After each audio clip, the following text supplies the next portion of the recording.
sharingnya dari Bro Andrew.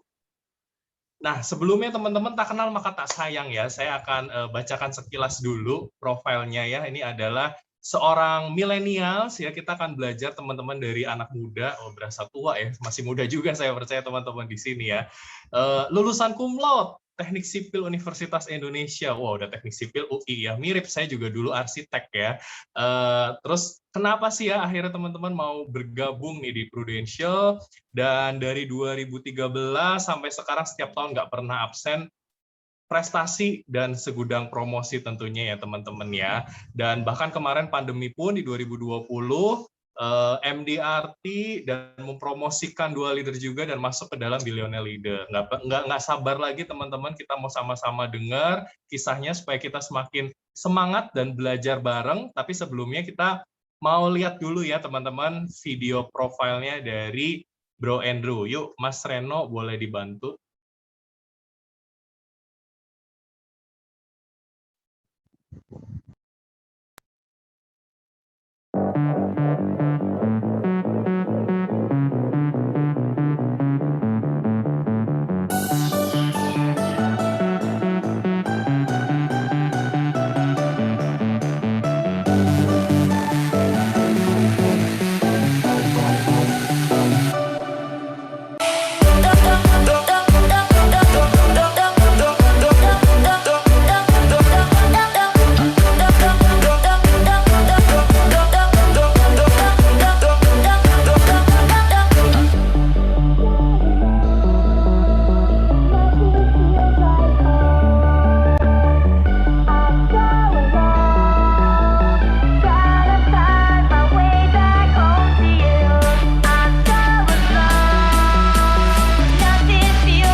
nggak apa-apa.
Oke, mari kita sambut bersama teman-teman. Please welcome Andrew Sadero. Silahkan. Oke, thank you Bro Matius buat menjadi MC yang luar biasa pada pagi hari ini ya teman-teman. Oke, saya ucapkan teman-teman thank you pertama kali ya, puji Tuhan, berkat dari Tuhan sehingga kita dikasih kesehatan pada hari ini ya, kita boleh berkumpul meskipun dalam keadaan virtual nih, bertemu secara nggak langsung ya teman-teman. Ini adalah ketemuan kita zaman sekarang nih kayak gini ya. Nah, tadi pertama thank you buat Yus, dan juga saya mau mengucapkan thank you juga buat Cifuni yang udah invite saya, yang sudah mempercayakan saya untuk boleh sharing ke GPS pada hari ini. Saya juga mau mengucapkan thank you juga buat Ko Gencar dan juga Ko Setiawan ya, yang dulu juga kita satu kantor bareng-bareng, telah mempercayakan saya juga untuk memberikan waktunya, memberikan sharing. Sebenarnya bukan bermaksud untuk mengajar ya teman-teman, tapi saya cuma mau berbagi apa yang menjadi cerita saya mungkin bersama bisnis Prudential selama mungkin hampir 9 tahun inilah saya bersama Prudential.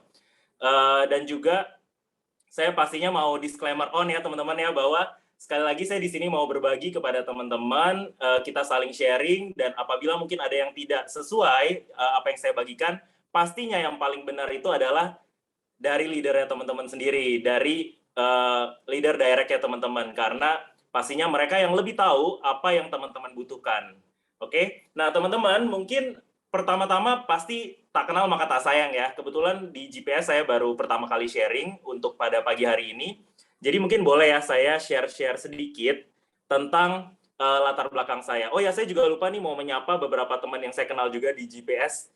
Ada Ega juga ya, waktu itu pernah sepesawat bareng saya nih sama-sama ke New Zealand ya, pas pergi maupun pas pulang. Kemudian ada siapa ya? Ada Sony juga setahu saya. Ini kita nge-gym bareng di Fitness First ya, jadi berapa kali ketemu juga.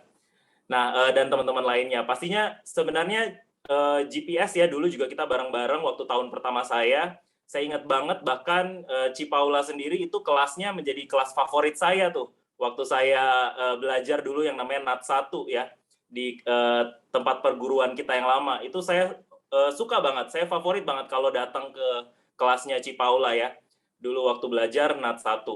Kemudian saya juga suka banget dengar waktu itu sharing dari Ko-Eder ya juga di kelas NAT 1. Itu yang benar-benar membantu saya untuk saya bisa ngomong ke orang-orang lain. Karena kalau teman-teman lihat sendiri tadi latar belakang saya, sebenarnya mungkin ada orang yang sekarang ngomongnya seperti ini, wah lu mah emang jago ngomong gitu kan. Tapi sebenarnya nggak seperti itu juga teman-teman. Karena nanti saya akan cerita deh di latar belakang saya ya.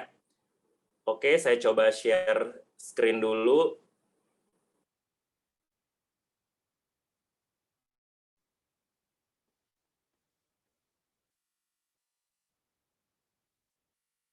Nah, udah kelihatan belum ya, teman-teman?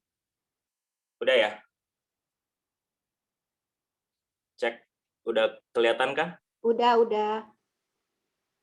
Udah ya? Oke. Udah, Andrew. Nah, teman-teman mungkin sebelum saya share, saya mau berbagi sedikit ya tentang latar belakang saya. Jadi, seperti yang tadi mungkin teman-teman sudah lihat juga di Sunday Punch, saya sebenarnya nggak ada sambung menyambungnya ya dengan dunia marketing, dengan dunia penjualan ya sama sekali. Benar-benar kalau tadi mungkin Matius background-nya arsitek, ya saya temannya arsitek gitu ya. Background saya adalah di teknik sipil, civil engineer.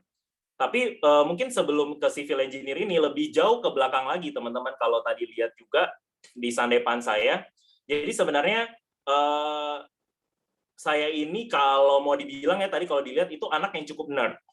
Jadi kalau misalnya anak yang cukup nerd, cukup kutu buku, itu gimana ya kira-kira ya? Jadi hobi saya tuh sebenarnya saya lebih senang teman-teman kalau di dalam kamar gitu ya, terus baca buku gitu ya. Saya tuh bener-bener anak yang nggak suka main sama orang. Itu adalah latar belakang saya teman-teman. Jadi dari SD, SMP, SMA, kalau teman-teman saya mungkin hobinya tuh main game bareng teman-teman gitu ya. Kalau zaman saya sih dulu tuh sering main PS gitu kan. Terus atau ke warnet ya. Kalau sekarang mungkin anak zaman sekarang nggak tahu tuh apa tuh warnet ya. Tapi kalau di zaman saya tuh seperti itu gitu hobinya. Nah, kalau saya lebih senang di rumah aja dari dulu. Dari SD, SMP, SMA tuh kayak gitu gitu. Nah, dan waktu itu kebetulan juga sekolah saya tuh pindah-pindah karena papi saya waktu itu pekerjaannya juga pindah-pindah. Jadi waktu saya kecil, TK sampai SD itu saya bahkan di Papua, teman-teman. Jadi kalau ada yang dari Papua nggak nih di sini? Ini kan satu Indonesia bisa terjangkau nih. Saya dulu pernah tinggal di kota Jayapura. Saya pernah sekolah di sana. Lalu kemudian saya pindah lagi sekolahnya ke Manado. Manado itu tempat asal kotanya orang tua saya. Nah setelah itu kemudian papi saya ini dipindah tugaskan ke Jakarta. Akhirnya saya juga harus ikut sekolah. Saya pindah lagi ke Jakarta dari SD, kemudian SMP dan sampai dengan SMA. Nah pada saat SMP dan SMA itu teman-teman, pokoknya saya ya pekerjaan itu belajar. Tapi apakah itu memang benar-benar keinginan saya? Sebenarnya nggak juga sih. Sebenarnya itu adalah bentukan kalau boleh saya bilang. Jadi kebetulan papi saya ini orangnya lumayan strict gitu ya. Orangnya tuh lumayan yang mau anaknya tuh kayak berhasil gitu. Kenapa? Karena sebenarnya kan saya tadi 3 bersaudara. Jadi saya punya cici 2 orang dan saya anak cowok terakhir gitu. Jadi kalau menurut papi saya ini harus menjadi ibaratnya yang paling oke secara pendidikannya. Karena ya orang tua zaman dulu balik lagi ya, era industrial. Kita bisa memperbaiki hidup keluarga kita lebih baik kalau misalnya kita punya pendidikan yang pastinya terbaik, teman-teman. Dan apakah itu salah? Pastinya enggak. Menurut saya itu benar banget. Cuman ya emang agak terlalu gimana ya. Jadi papi saya tuh dulu gini loh, bahkan kalau tidak dapat ranking 3 besar, itu tuh saya yang ada diomel-omelin. Jadi bahkan maunya tuh ya kan saya waktu itu kebetulan memang waktu dari SD sampai SMA bisa dapat ranking 1 terus di kelas. Tapi itu tuh karena menurut papi saya itu adalah kewajiban.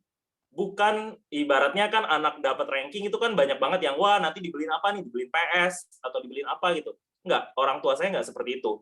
Mereka tuh malah mewajibkan saya gitu untuk melakukan itu. Tapi awalnya memang seperti itu, cuma lama-kelamaan jadi kebiasaan, teman-teman. Jadi kebiasaan, saya jadi punya kebiasaan bagaimana membangun habit supaya saya bisa ibaratnya dapat ranking 1 terus di sekolah saya. Kayak gitu. Nah, itu juga yang nanti mungkin relate ya, teman-teman, sama apa yang dilakukan di bisnis kita. Memang awalnya mungkin kadang-kadang suatu paksaan, kayak gitu. Tapi lama-kelamaan setelah kita membiasakan diri, sebenarnya ya kita akan terbiasa dengan apa yang mungkin tadinya kita anggap itu kayak beban banget buat kita. Nah, itu yang terjadi selama saya sampai sekolah. Nah, kemudian waktu saya SMA, sebenarnya saya tuh sangat menyukai satu buku gitu ya. Saya sangat menyukai satu buku yang isinya tuh gambar semua. Kira-kira ada nggak teman-teman di sini yang boleh tebak itu buku apa ya? Isinya gambar semua. Ada nggak nih? Saya mulai hitung di kolom chat nih. Saya pengen interaktif dikit dengan teman-teman GPS. Komik ya. Oke, ada nggak? Ini saya pengen tahu aja. Manga, komik. Rata-rata menjawab komik nih kalau saya share di agensi lain, emang juga rata-rata menjawabnya seperti itu. Karena clue-nya tuh cuma isinya gambar semua gitu ya. Nah, tapi balik lagi ya, saya senerd-nerdnya saya bukan Kung Fu Boy. Saya tuh sebenarnya sangat menyukai yang namanya membaca atlas, teman-teman. Jadi saya suka banget yang namanya tuh geografi, saya suka banget yang namanya tuh melihat dunia. Jadi waktu saya dibelikan atlas, itu saya suka banget. Saya hobi banget nih yang namanya atlas ini. Makanya kalau tadi lihat ya, mungkin lihat sandepan saya, aduh bosan banget nih, kok jalan-jalan kemana mulu. Karena itulah memang cita-cita saya, teman-teman. Ketika saya memiliki waktu yang cukup dan income yang cukup, saya mau membayar diri saya sendiri untuk traveling keliling dunia. Itu yang menjadi cita-cita saya, teman-teman. Dan itu memang sudah diberikan gitu loh di bisnis kita ini di Prudential. Tapi itu menjadi ultimate goal saya dari dulu. Sehingga waktu saya SMA, itu ada satu jurusan yang menurut saya bisa membuat saya pergi nih jalan-jalan ke luar negeri, yaitu jurusan hubungan internasional kalau mau kuliah. Tapi waktu itu masalahnya saya tuh ambilnya IPA waktu saya sekolah. Nah, jadi kata papi saya, lu ngapain gitu loh, mau kuliah hubungan internasional tuh mau jadi apaan, itu nggak jelas. Ya balik lagi orang tua zaman dulu, yang jelas tuh apa sih? Yang jelas itu jadi dokter, ya kan? Jadi engineer, itu jelas gitu loh. Tapi kalau jadi diplomat gitu, nggak jelas gitu, zaman dulu seperti itu. Nah, akhirnya saya mengurungkan niat saya, padahal saya udah mau mempersiapkan diri loh untuk ngambil itu. Contohnya kayak tadi, makanya saya sering ikut debat bahasa Inggris gitu. Saya ikut Olimpiade bahasa Inggris, itu untuk itu tujuannya sebenarnya. Cuman ya balik lagi, saya nurut aja sama orang tua saya gitu kan. Mereka maunya saya antara jadi dokter atau jadi engineer. Kalau mami saya maunya saya jadi dokter, kalau papi saya maunya saya jadi engineer. Nah, waktu itu saya langsung mikir kayak, aduh jadi dokter lagi, saya benci banget biologi, saya nggak suka hafal-hafalan biologi ini. Ya udah deh, kalau gitu saya ambil aman, saya ambil engineer aja. Kebetulan yang namanya matematika, fisika, ya saya bisa lah gitu kan. Jadi waktu itu saya ngambil engineer. Nah, tapi waktu itu jadi problem lagi. Saya bilang ke papi saya waktu itu, kebetulan gini, papi saya filosofinya emang agak berbeda dengan saya gitu ya. Waktu pada saat SMA, itu papi saya nyekolahin saya di SMA negeri. Tapi saya suka sih filosofinya dia. Dia bilang seperti ini soalnya. Kebetulan saya beragama Katolik, jadi dia bilang gini, kamu tuh sebenarnya di negara ini tuh menjadi, ya sorry itu saya menjadi minoritas. Nah, dengan kamu misalnya bisa bergaul dengan berbagai macam orang, itu nanti kamu bisa lebih survive ke depannya. Jadi kamu sekolah SMA di SMA negeri. Akhirnya saya waktu itu SMA negeri di 34 Jakarta. Nah, tapi waktu itu ya balik lagi ya, saya di situ kayak merasa jadi minority banget gitu. Nah, akhirnya waktu saya mau kuliah, saya bilang sama papi saya seperti ini, boleh nggak saya kuliahnya itu kayak cici saya aja berdua, saya kuliah di swasta. Waktu itu cici saya kuliah di Untar. Nggak apa-apa deh saya ngambil engineering, tapi saya daftar di Untar. Waktu itu akhirnya dibolehin daftar di Untar sama di UPH. Nah, waktu itu udah pergi daftar, lolos, keterima sebenarnya di Untar dan di UPH, tapi papi saya ngomong gini, tapi lu coba deh tes ambil negeri juga, antara UI atau ITB. Tapi better UI, kata papi saya, karena kalau misal ITB lu mesti ngekos. Gue nggak mau lu ngekos gitu. Oh oke, ya udah deh saya ikutin aja. Akhirnya saya ngambil juga.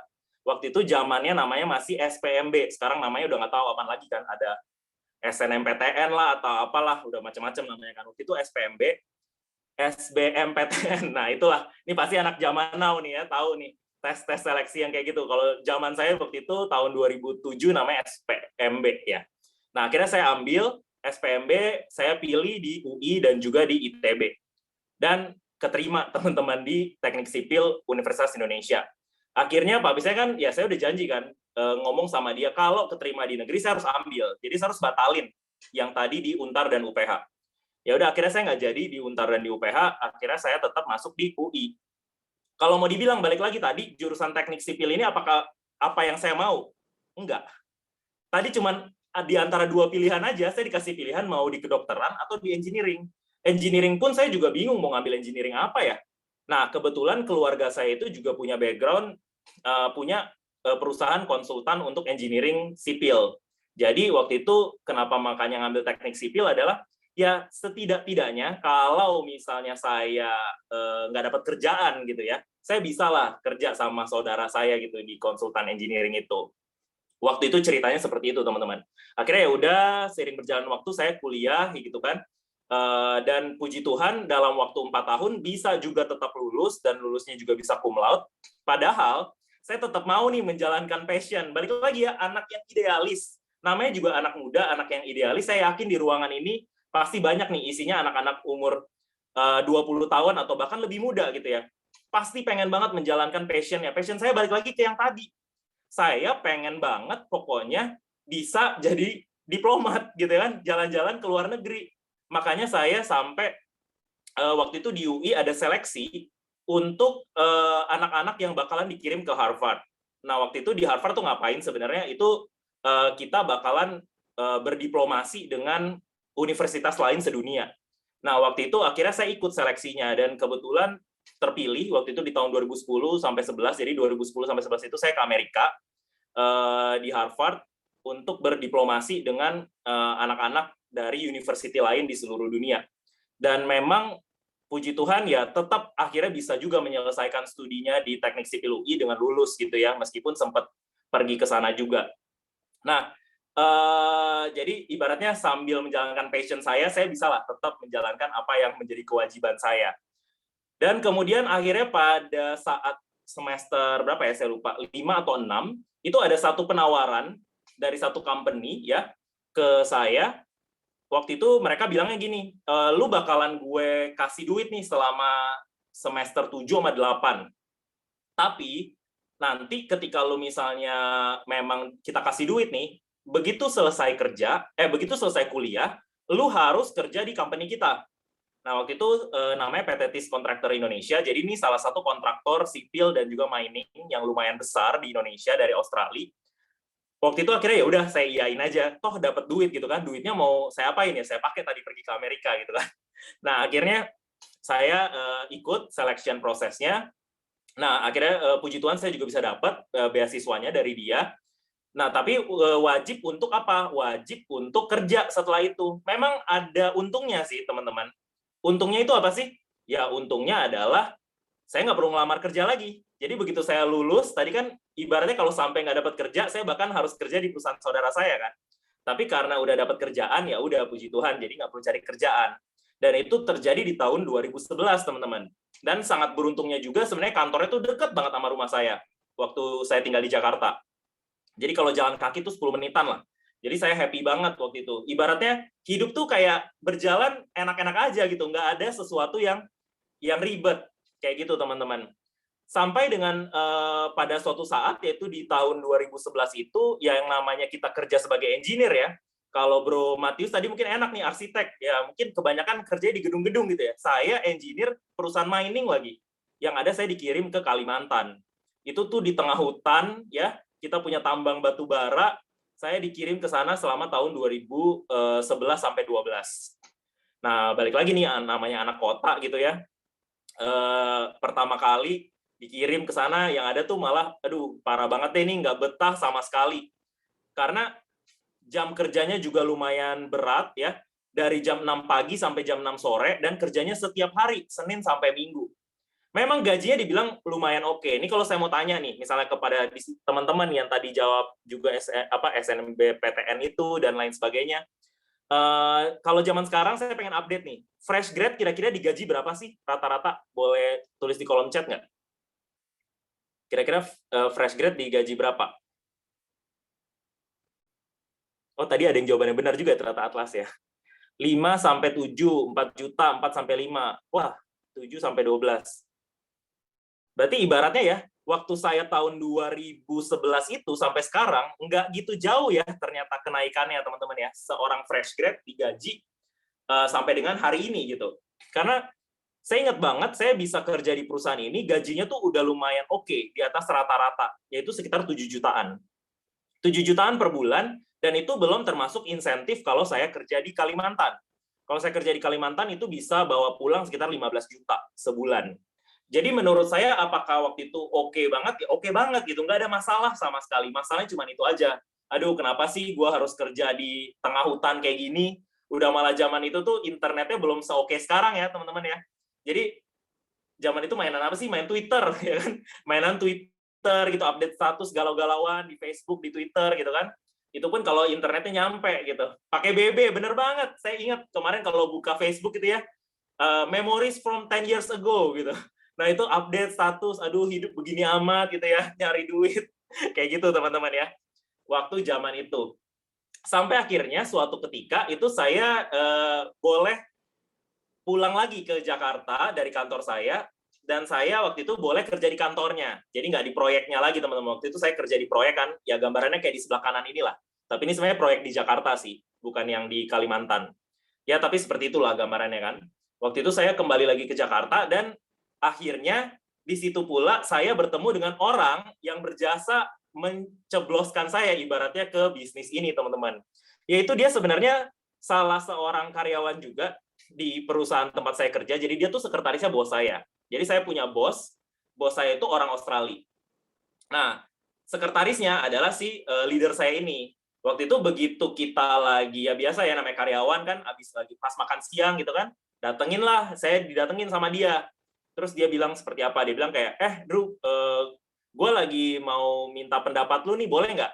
Nah, ini mungkin teman-teman semua udah pada tahu dong, emang kita kan seperti itu ya. Terus saya kan, oh minta pendapat apa? Saya tanya gitu. Iya nih, ada yang pengen gue sharing juga sama lu. Ya udah, akhirnya saya, oh iya okein gitu kan, saya juga karyawan baru, saya iya aja lah. Nah, akhirnya apa yang dijelasin ke saya? Boleh ditebak nggak teman-teman apa yang dijelasin ke saya? Pasti harusnya tahu ya, kan kita satu perguruan nih semuanya nih. Pak Ali ya, ya. Tepat sekali teman-teman ya, benar banget di tahun 2011 atau 12 itu saya lupa ya. Ya, market survey Pak Ali, saya dilakukan seperti itu, dan akhirnya dibilang ya udah berapa nih yang lu mau? Ya udahlah, gaji saya 7 juta gitu kan waktu itu. Ya udah 500.000 lah. 500.000 bikinin. Udah akhirnya 500.000 tanpa handling objection, tanpa penolakan apapun, saya closing gitu ya, saya punya. Karena sebenarnya saya bukan orang yang kan ada ya kalau diceritain gitu ya, ada orang yang anti asuransi, nggak suka sama asuransi atau bagaimana. Saya nggak. Kebetulan saya tuh sangat netral dengan asuransi. Netralnya kenapa ya? Karena nggak ngerti juga sih sebenarnya teman-teman. Karena nggak ngerti asuransi itu kan buat apa, seperti apa, bagaimana tuh sama sekali nggak ngerti. Jadi yang saya tahu ya udah kalau misalnya sampai terjadi resiko, ada uang lah yang bisa saya dapetin. Dan waktu itu saya juga nggak terlalu gimana banget karena saya juga nggak punya tanggungan teman-teman, ya kan? Saya juga nggak harus biayain siapa-siapa saat itu. Nah, sampai suatu ketika karena saya udah jadi kliennya leader saya ini, kita jadi lumayan akrab. Dan saya juga waktu itu dipindah divisi. Jadi tadinya saya junior ya, civil engineer. Kemudian saya jadi civil engineer, itu saya pindah project ke Jakarta. Akhirnya saya kerja di Jakarta.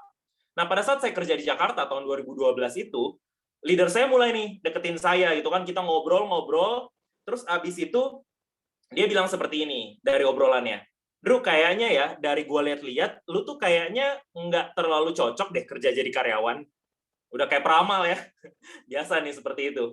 Terus saya bilang, ya memang saya itu sebenarnya cita-citanya bukan mau jadi karyawan.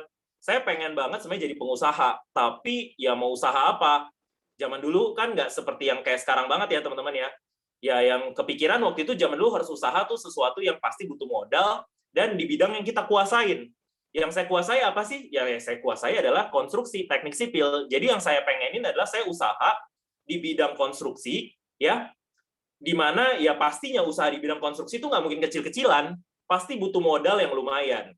Mau siapa yang modalin orang tua saya? Orang tua saya bukan orang yang lumayan berada gitu, biasa-biasa aja. Mereka nggak akan punya modal yang cukup untuk beliin alat berat atau seperti apa. Jadi saya makanya kerja waktu itu tujuannya buat ngumpulin modal dan ngumpulin koneksi buat saya bisa bikin semacam kontraktor atau konsultan lah paling minimal.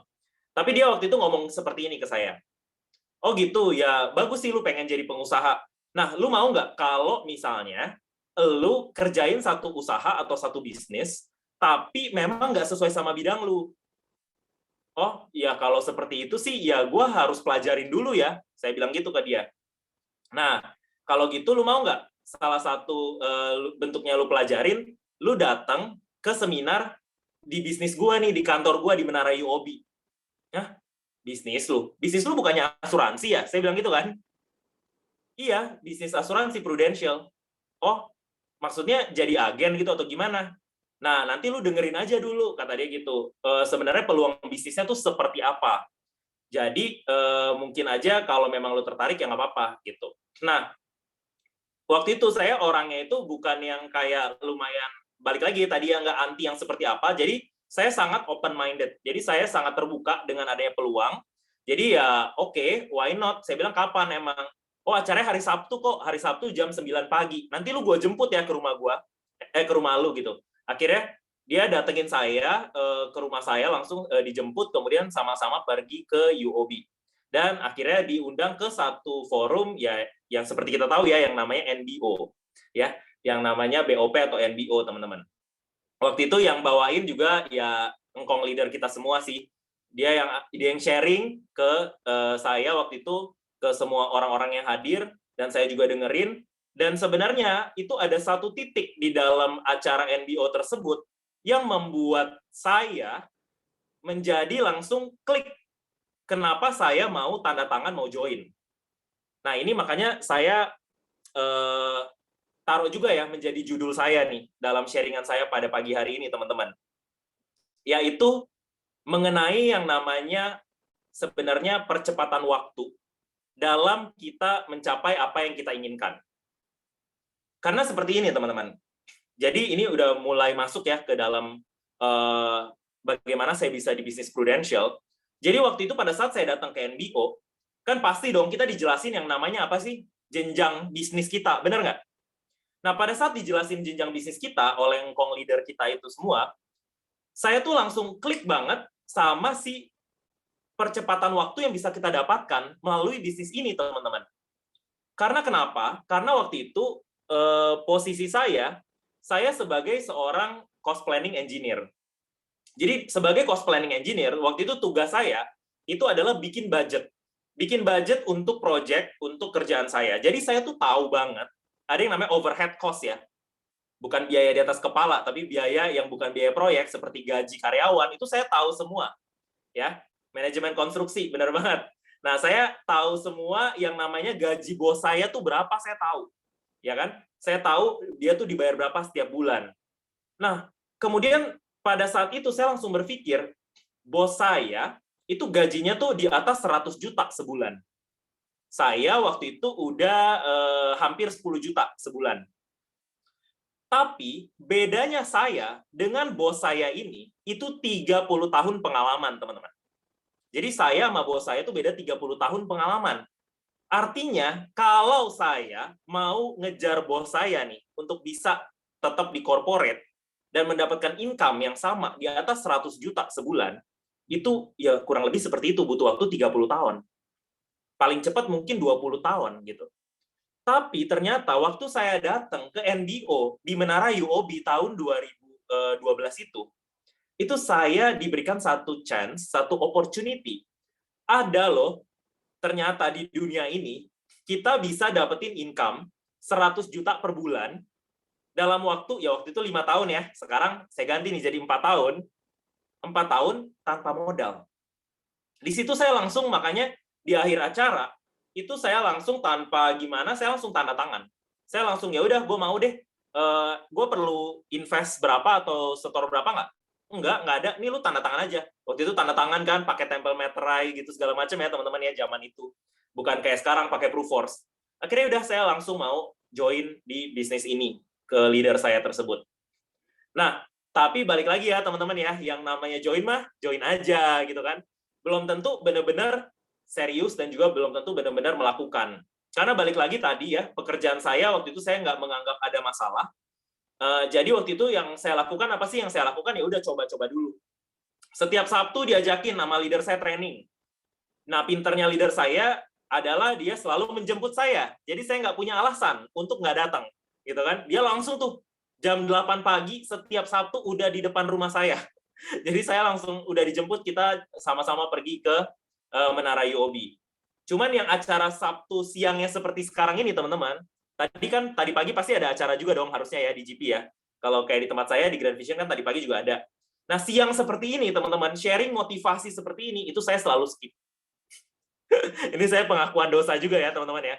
Makanya saya appreciate banget, boleh tepuk tangan pada diri teman-teman masing-masing yang hadir nih 237 orang di ruangan ini. Secara Zoom lah apalagi ya sekarang ya. Kalau saya waktu itu saya nggak pernah datang ke Sabtu siang, saya ngaku dosa aja. Kenapa? Karena menurut saya ini acara yang aneh. Jadi waktu itu apalagi ya namanya ya acara yang waktu itu kita ada nyanyi-nyanyinya dulu, tepuk tangan gitu kan, nyanyi We Are Number One gitu kan. Saya bilang, aduh apaan nih?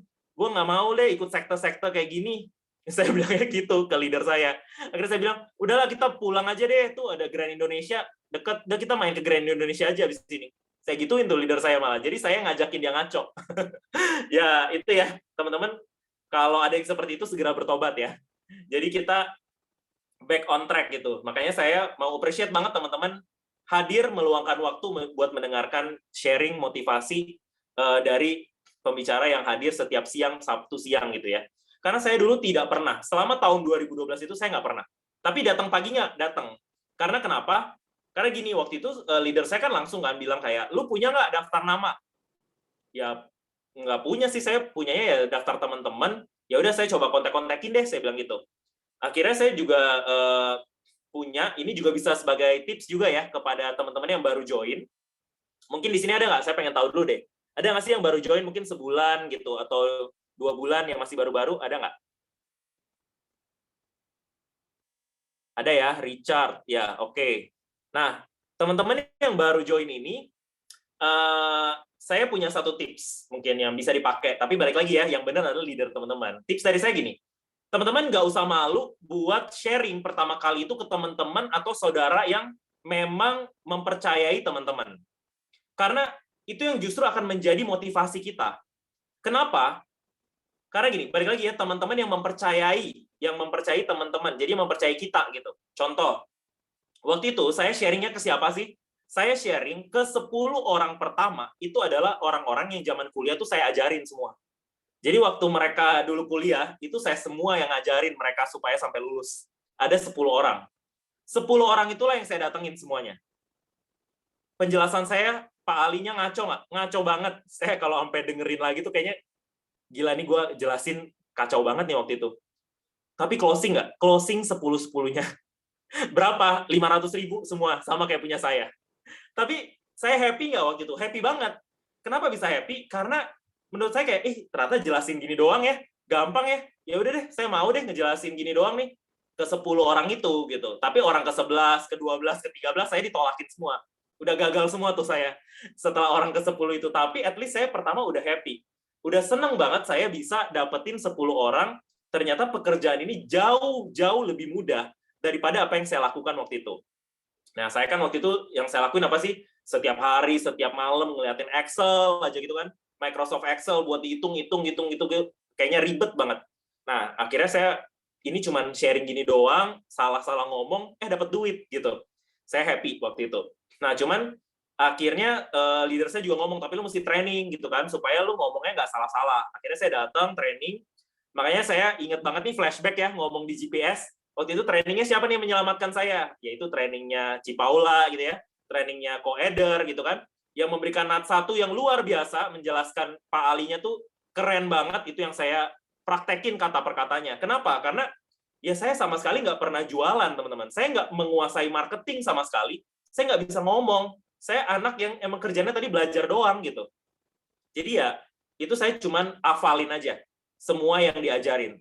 Bahkan saya inget banget, kelas NAT 3, yang nggak tahu kalau di GPS sekarang namanya apa ya, kalau di saya namanya Grand 3, itu adalah presentasi proposal dan trial closing.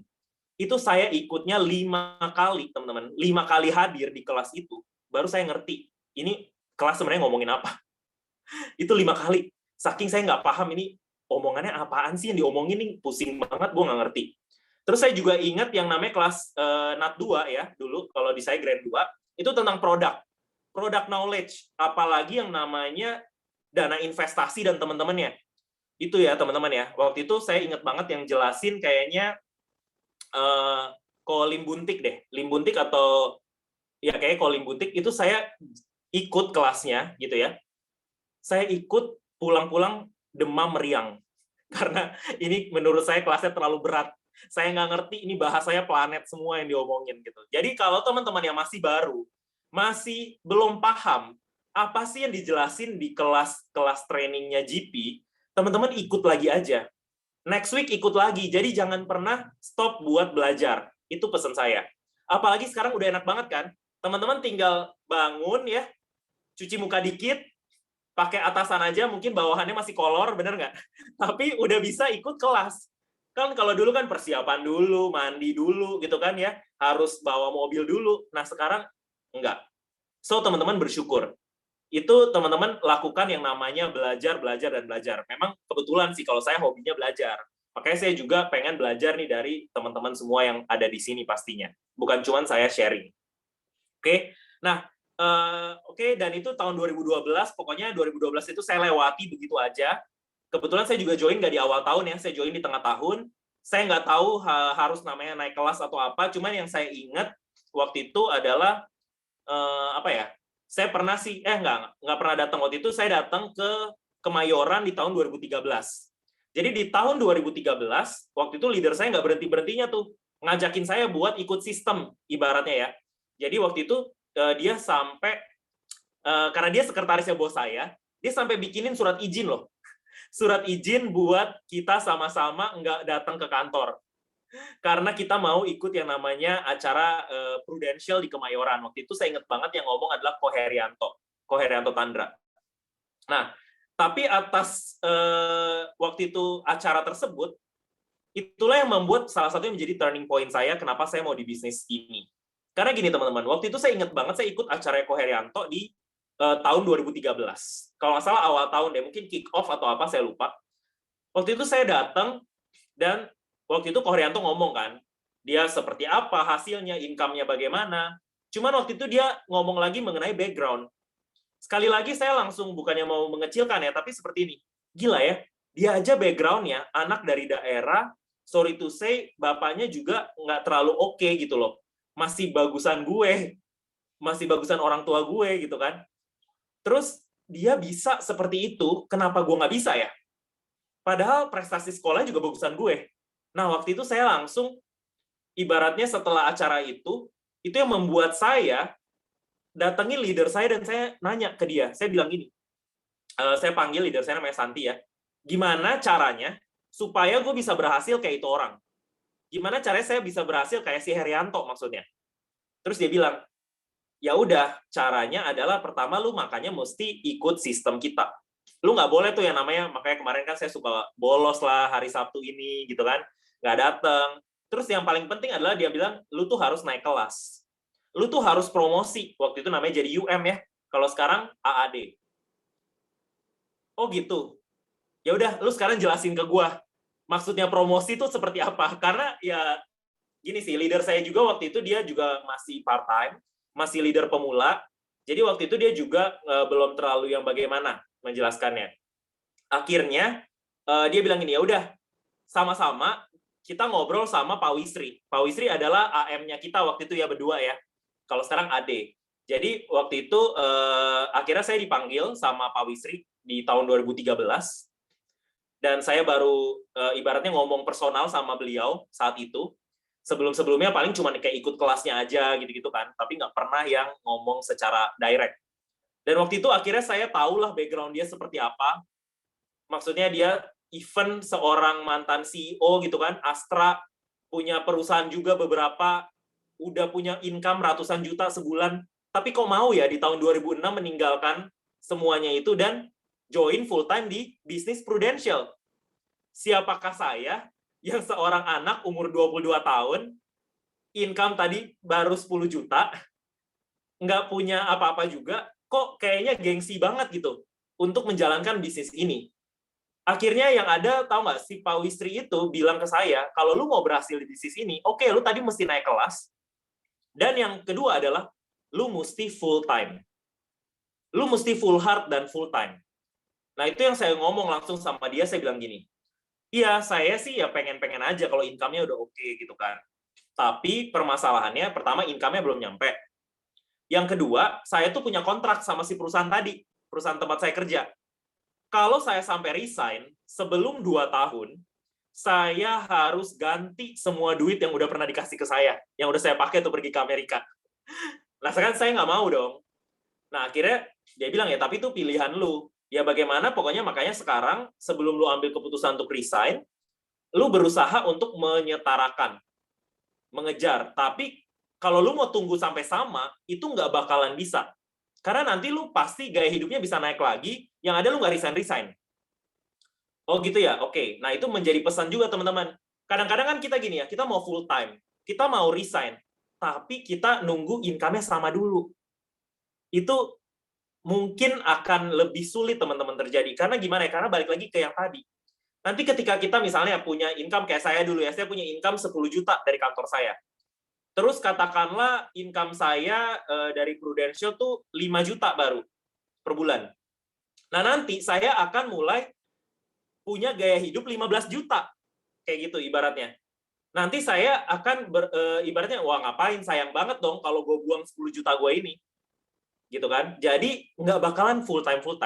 Nah, yang dilatih oleh Pak Wisri ke saya waktu itu adalah bagaimana lu tuh harus turun dulu sebelum lu bisa naik lagi. Jadi waktu itu lu harus berani ngambil keputusan. Nah, akhirnya setelah genap 2 tahun ya saya di tempat kantor saya waktu itu, saya mulai tuh memikirkan untuk resign. Cuman balik lagi saya nggak dikasih sama bos saya. Kenapa? Karena bos saya ini cuman punya anak buah 1 doang, yaitu diri saya sendiri di kantor saya. Dan proyek yang kita pegang tuh ada lumayan banyak. Kalau teman-teman pernah dari Jakarta ke Surabaya naik jalan tol, itu tol Solongawi, Ngawi Kertosono, itu juga dipegang sama perusahaan yang tempat saya kerja dulu. Dan saya di bagian yang ngitunginnya, untuk kuantitinya semua. Jadi kayak banyak banget kan, terus tol yang belum jadi juga, Cinere Serpong, terus beberapa proyek di Kalimantan, itu banyak banget kerjaannya. Jadi saya juga, wah susah juga ya kalau mau ngambil resign gitu kan. Tapi balik lagi ya, saya memang mau bayar harga. Saya mau overtime, jadi dari jam 8 pagi sampai jam 6 sore saya kerjain tuh kerjaan. Setiap hari, di tahun 2013 itu saya ingat banget, setiap hari di jam 6 sore ke atas ya, jam 9 malam, itu saya selalu bikin janji sama orang. Jadi kalau ada agent-agent saya nanya, bahkan berapa sih yang saya temuin di tahun 2013 waktu itu saya bikin janji sama 350 orang. Berapa yang jadi klien saya? Yang jadi klien saya waktu itu 50 orang, saya ingat. Jadi ada rasio sekitar 1:7. Nah, kalau teman-teman tahu ya, 350 hari dalam setahun aja itu 365. Jadi hampir 1 tahun itu pasti saya punya janji. Dan itulah yang harus kita miliki sebenarnya, pasti konsisten. Nah, akhirnya itu yang saya lakukan, teman-teman. Sampai akhirnya pada tahun 2013 itu bulan November, memang belum nyampe sama 10 juta income-nya. Saya baru dapat 7 jutaan waktu itu, saya ingat. Tapi akhirnya saya putusin buat resign. Tanpa sebelumnya ngomong sama orang tua saya. Sampai akhirnya saya ingat banget di tahun 2013 itu, yang ada saya disidang sama orang tua saya sama cici saya juga. Karena mereka, ibaratnya gini loh, ya wajar ya teman-teman ya. Siapa sih yang mau gitu ya, ini pasti orang gila nggak waras nih dianggapnya. Lu udah kuliah di UI, teknik sipil, kerja di kontraktor Australia, gajinya lumayan untuk tahun saat itu, terus lu malah resign jadi agen asuransi. Mana ada sih orang waras seperti itu? Benar nggak kira-kira teman-teman? Kalau pendapatnya orang tua saya atau cici saya seperti itu, kira-kira wajar nggak mereka berpendapat seperti itu? Pastinya wajar ya teman-teman ya. Wajar ya. Tapi waktu itu itulah keputusan yang saya ambil. Saya juga berpikir, gila, emang saya gila juga gitu saat itu. Tapi ini pesan saya nih. Pasti ini kan kita udah bulan Agustus ya teman-teman. Udah setengah jalan menuju naik kelas. Saya yakin di ruangan ini pasti ada calon-calon AAD yang mau naik kelas. Boleh nggak yang calon-calon AAD yang mau naik kelas? Boleh nggak di kolom chat tulis satu-satu gitu. Saya pengen lihat siapa aja sih orangnya. Banyak nggak dari GP? Banyak ya, pastinya ya. Ada Andreas, Joel, Pratama, ya banyak banget nih. Yang pastinya mau naik kelas nih, mau berjanji sama dirinya sendiri, mau promosi AAD di tahun 2021 ini, di akhir tahun. Ini udah setengah jalan nih, teman-teman. Yang saya lakukan waktu itu sama mami saya dan juga sama cici saya bilangnya seperti ini. Iya, gue sekarang emang resign, gue ngambil keputusan buat resign dari kantor gue. Kenapa? Karena gue mau full time.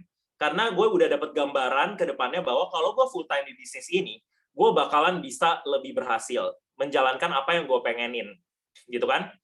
Nah, tapi jangan bullshit doang gitu ya teman-teman, jangan ngomong doang seperti itu. Kita harus make a promise. Saya bilang sama mami saya waktu itu gini, tapi gue janji nih, kemarin gue dapat 10 juta dari income gue, ya. Gue janji di tahun 2014 itu at least 2 kali lipat dari income gue. Waktu itu akhirnya nyampe nggak? Memang nggak nyampe. Waktu itu nyampe di 14 juta, teman-teman. Tapi at least itu menunjukkan progres.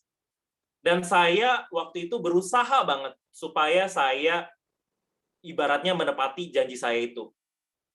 Akhirnya waktu itu setelah tahun itu 2014 di 2015 kayaknya, atau di awal atau di awal 2015 atau akhir 2014 saya lupa, itu saya dapat 21 jutaan sebulan. Itu saya bawa tuh perinan pajaknya ke orang tua saya. Saya bilang, nih gue janji kalau di sini tuh pasti gue make a progress kayak gitu. Dan itu yang membuat mereka tuh happy, yang membuat mereka mau support saya, yang membuat mereka mengizinkan saya ibaratnya untuk melakukan apa yang saya mau di bisnis ini. Kira-kira seperti itu sih teman-teman. Nah, jadi itu pesan saya kepada teman-teman yang tadi mau naik kelas, jangan sekedar cuma ngomong mau, jangan cuma sekedar ngomong iya, tapi nggak melakukan action, nggak menepati janji. Jadi make a promise kepada orang yang kita cintain, kepada orang yang memang menjadi keluarga kita gitu ya, dan kita berusaha buat tepatin melalui bisnis ini. Nah, inilah mungkin yang akan relate ya dengan apa yang mau saya jelasin ke teman-teman ya. Sebenarnya materi saya pada pagi hari ini itu lebih ke materi buat NBO. Kenapa saya bawain materi seperti buat NBO ini kepada teman-teman? Karena menurut saya gini, ketika teman-teman mengerti bisnis ini tuh sebenarnya ngapain, dan teman-teman juga bisa menjelaskannya kepada orang lain. Jadi teman-teman, saya harap mungkin juga bisa pakai materi ini ketika mau merekrut orang. Maka teman-teman itu pastinya akan punya belief yang tinggi banget di bisnis ini dan bisa menjalankan bisnis ini dengan benar-benar dan hasilnya juga pasti luar biasa. Itu yang diharapin. Jadi pertama mungkin saya sedikit mengadop materi yang saya pelajarin dari Tan Carhor. Mungkin kalau ada yang ikutan kemarin ya belajar sama Tan Carhor, ini beberapa materi di awalnya saya ambil dari dia. Nah ini saya mau tanya dulu kepada teman-teman tadi ya. Saya bilangan dari Jakarta ke Surabaya. Dari Jakarta ke Surabaya, teman-teman punya banyak opsi sebenarnya. Mau naik mobil, itu bisa 10 jam. Mau naik motor, mau naik kereta, mau naik pesawat, itu pilihan ada di tangan teman-teman. Boleh nggak tulis lagi di kolom chat, teman-teman pilih dari Jakarta ke Surabaya naik apa? Saya pengen tahu dong, lebih suka naik apa sih? Nggak ada yang salah, nggak ada yang benar ya, teman-teman. Ini pilihan. Pesawat, rata-rata pesawat. Ada yang jawab mobil, oke. Pesawat. Airplane, wah. Pesawat ya. Nah, rata-rata di sini menjawab pesawat gitu ya, pastinya pesawat. Kenapa? Mungkin alasannya adalah pastinya pengen cepat sampai di Surabaya supaya gue cepat-cepat menikmati kulinernya Surabaya. Atau gue punya appointment sama orang di sana. Gue nggak mau lama-lama. Tapi mungkin ada orang yang pengen nyantai-nyantai aja, ya gue makanya naik mobil gitu ya. Atau kayak sekarang ya, kalau ini mungkin harus PCR gitu. Kalau naik mobil mungkin antigen, jadi lebih gampang gitu kan, bisa aja. Intinya pilihan di tangan masing-masing, tetapi teman-teman, setiap pilihan punya konsekuensi. Konsekuensinya apa sih? Konsekuensinya adalah waktu. Yes, karena waktu itu berharga. Konsekuensinya adalah waktu. Tadi saya udah bilang, naik mobil, kalau pakai tol ya, yang sekarang udah jadi, itu kalau nggak istirahat mungkin 10 jam. Naik motor saya belum pernah ya ke sana naik motor ke Surabaya, tapi saya cek di Google tuh 17 jam tanpa istirahat. Naik kereta dari stasiun ke stasiun 11 jam, naik pesawat dari airport to airport 1,5 jam. So teman-teman, pesawat adalah ya saat ini kendaraan tercepat yang bisa membawa teman-teman berpindah dari satu kota ke kota lain.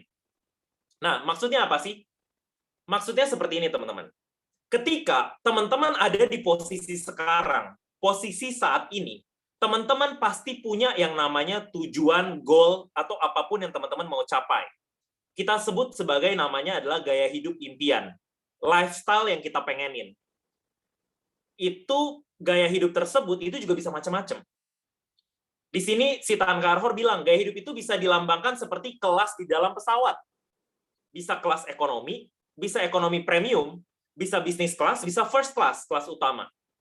Sekali lagi, nggak ada yang benar, nggak ada yang salah. Boleh nggak teman-teman di GP, saya pengen tahu, pengennya punya gaya hidup seperti apa sih kalau diumpamakan seperti kelas di pesawat? Apakah ekonomi kelas, premium ekonomi, bisnis, atau first class? Yang mana kira-kira? Kelas utama, first class ya. First class. Ini bebas ya teman-teman ya. Jadi sekali lagi nggak ada yang salah, nggak ada yang benar. Teman-teman berhak memilih mau gaya hidup seperti apa. Rata-rata maunya first class. Wah, ini emang benar-benar orang-orang optimis, orang-orang yang pasti pengen punya yang terbaik buat keluarga masing-masing. Saya yakin, makanya sudah ada di tempat yang tepat sebenarnya. Nah, gaya hidup seperti itu pun tadi, pastinya anak-anak zaman sekarang, ya, milenial ya, bahasanya, itu juga pengen. Kalau dijabarin mungkin ya tadi, punya financial independence, punya time flexibility. Saya nggak ngomong time freedom ya, tapi lebih ke time flexibility. Mau keliling dunia, mau punya experience baru, dan apalagi zaman sekarang ya, mau jadi YouTuber, mau jadi influencer, mau jadi selebgram dan teman-teman ya. Banyak impian-impian seperti itu milenial. Nah, impian-impian seperti itu pasti konsekuensinya apa? Konsekuensinya adalah biaya hidup. Konsekuensinya adalah duit berapa yang kita perlukan untuk memenuhi item-item ini. Nah, ketika kita mau memenuhi item-item tersebut, nih saya kasih contoh kepada teman-teman.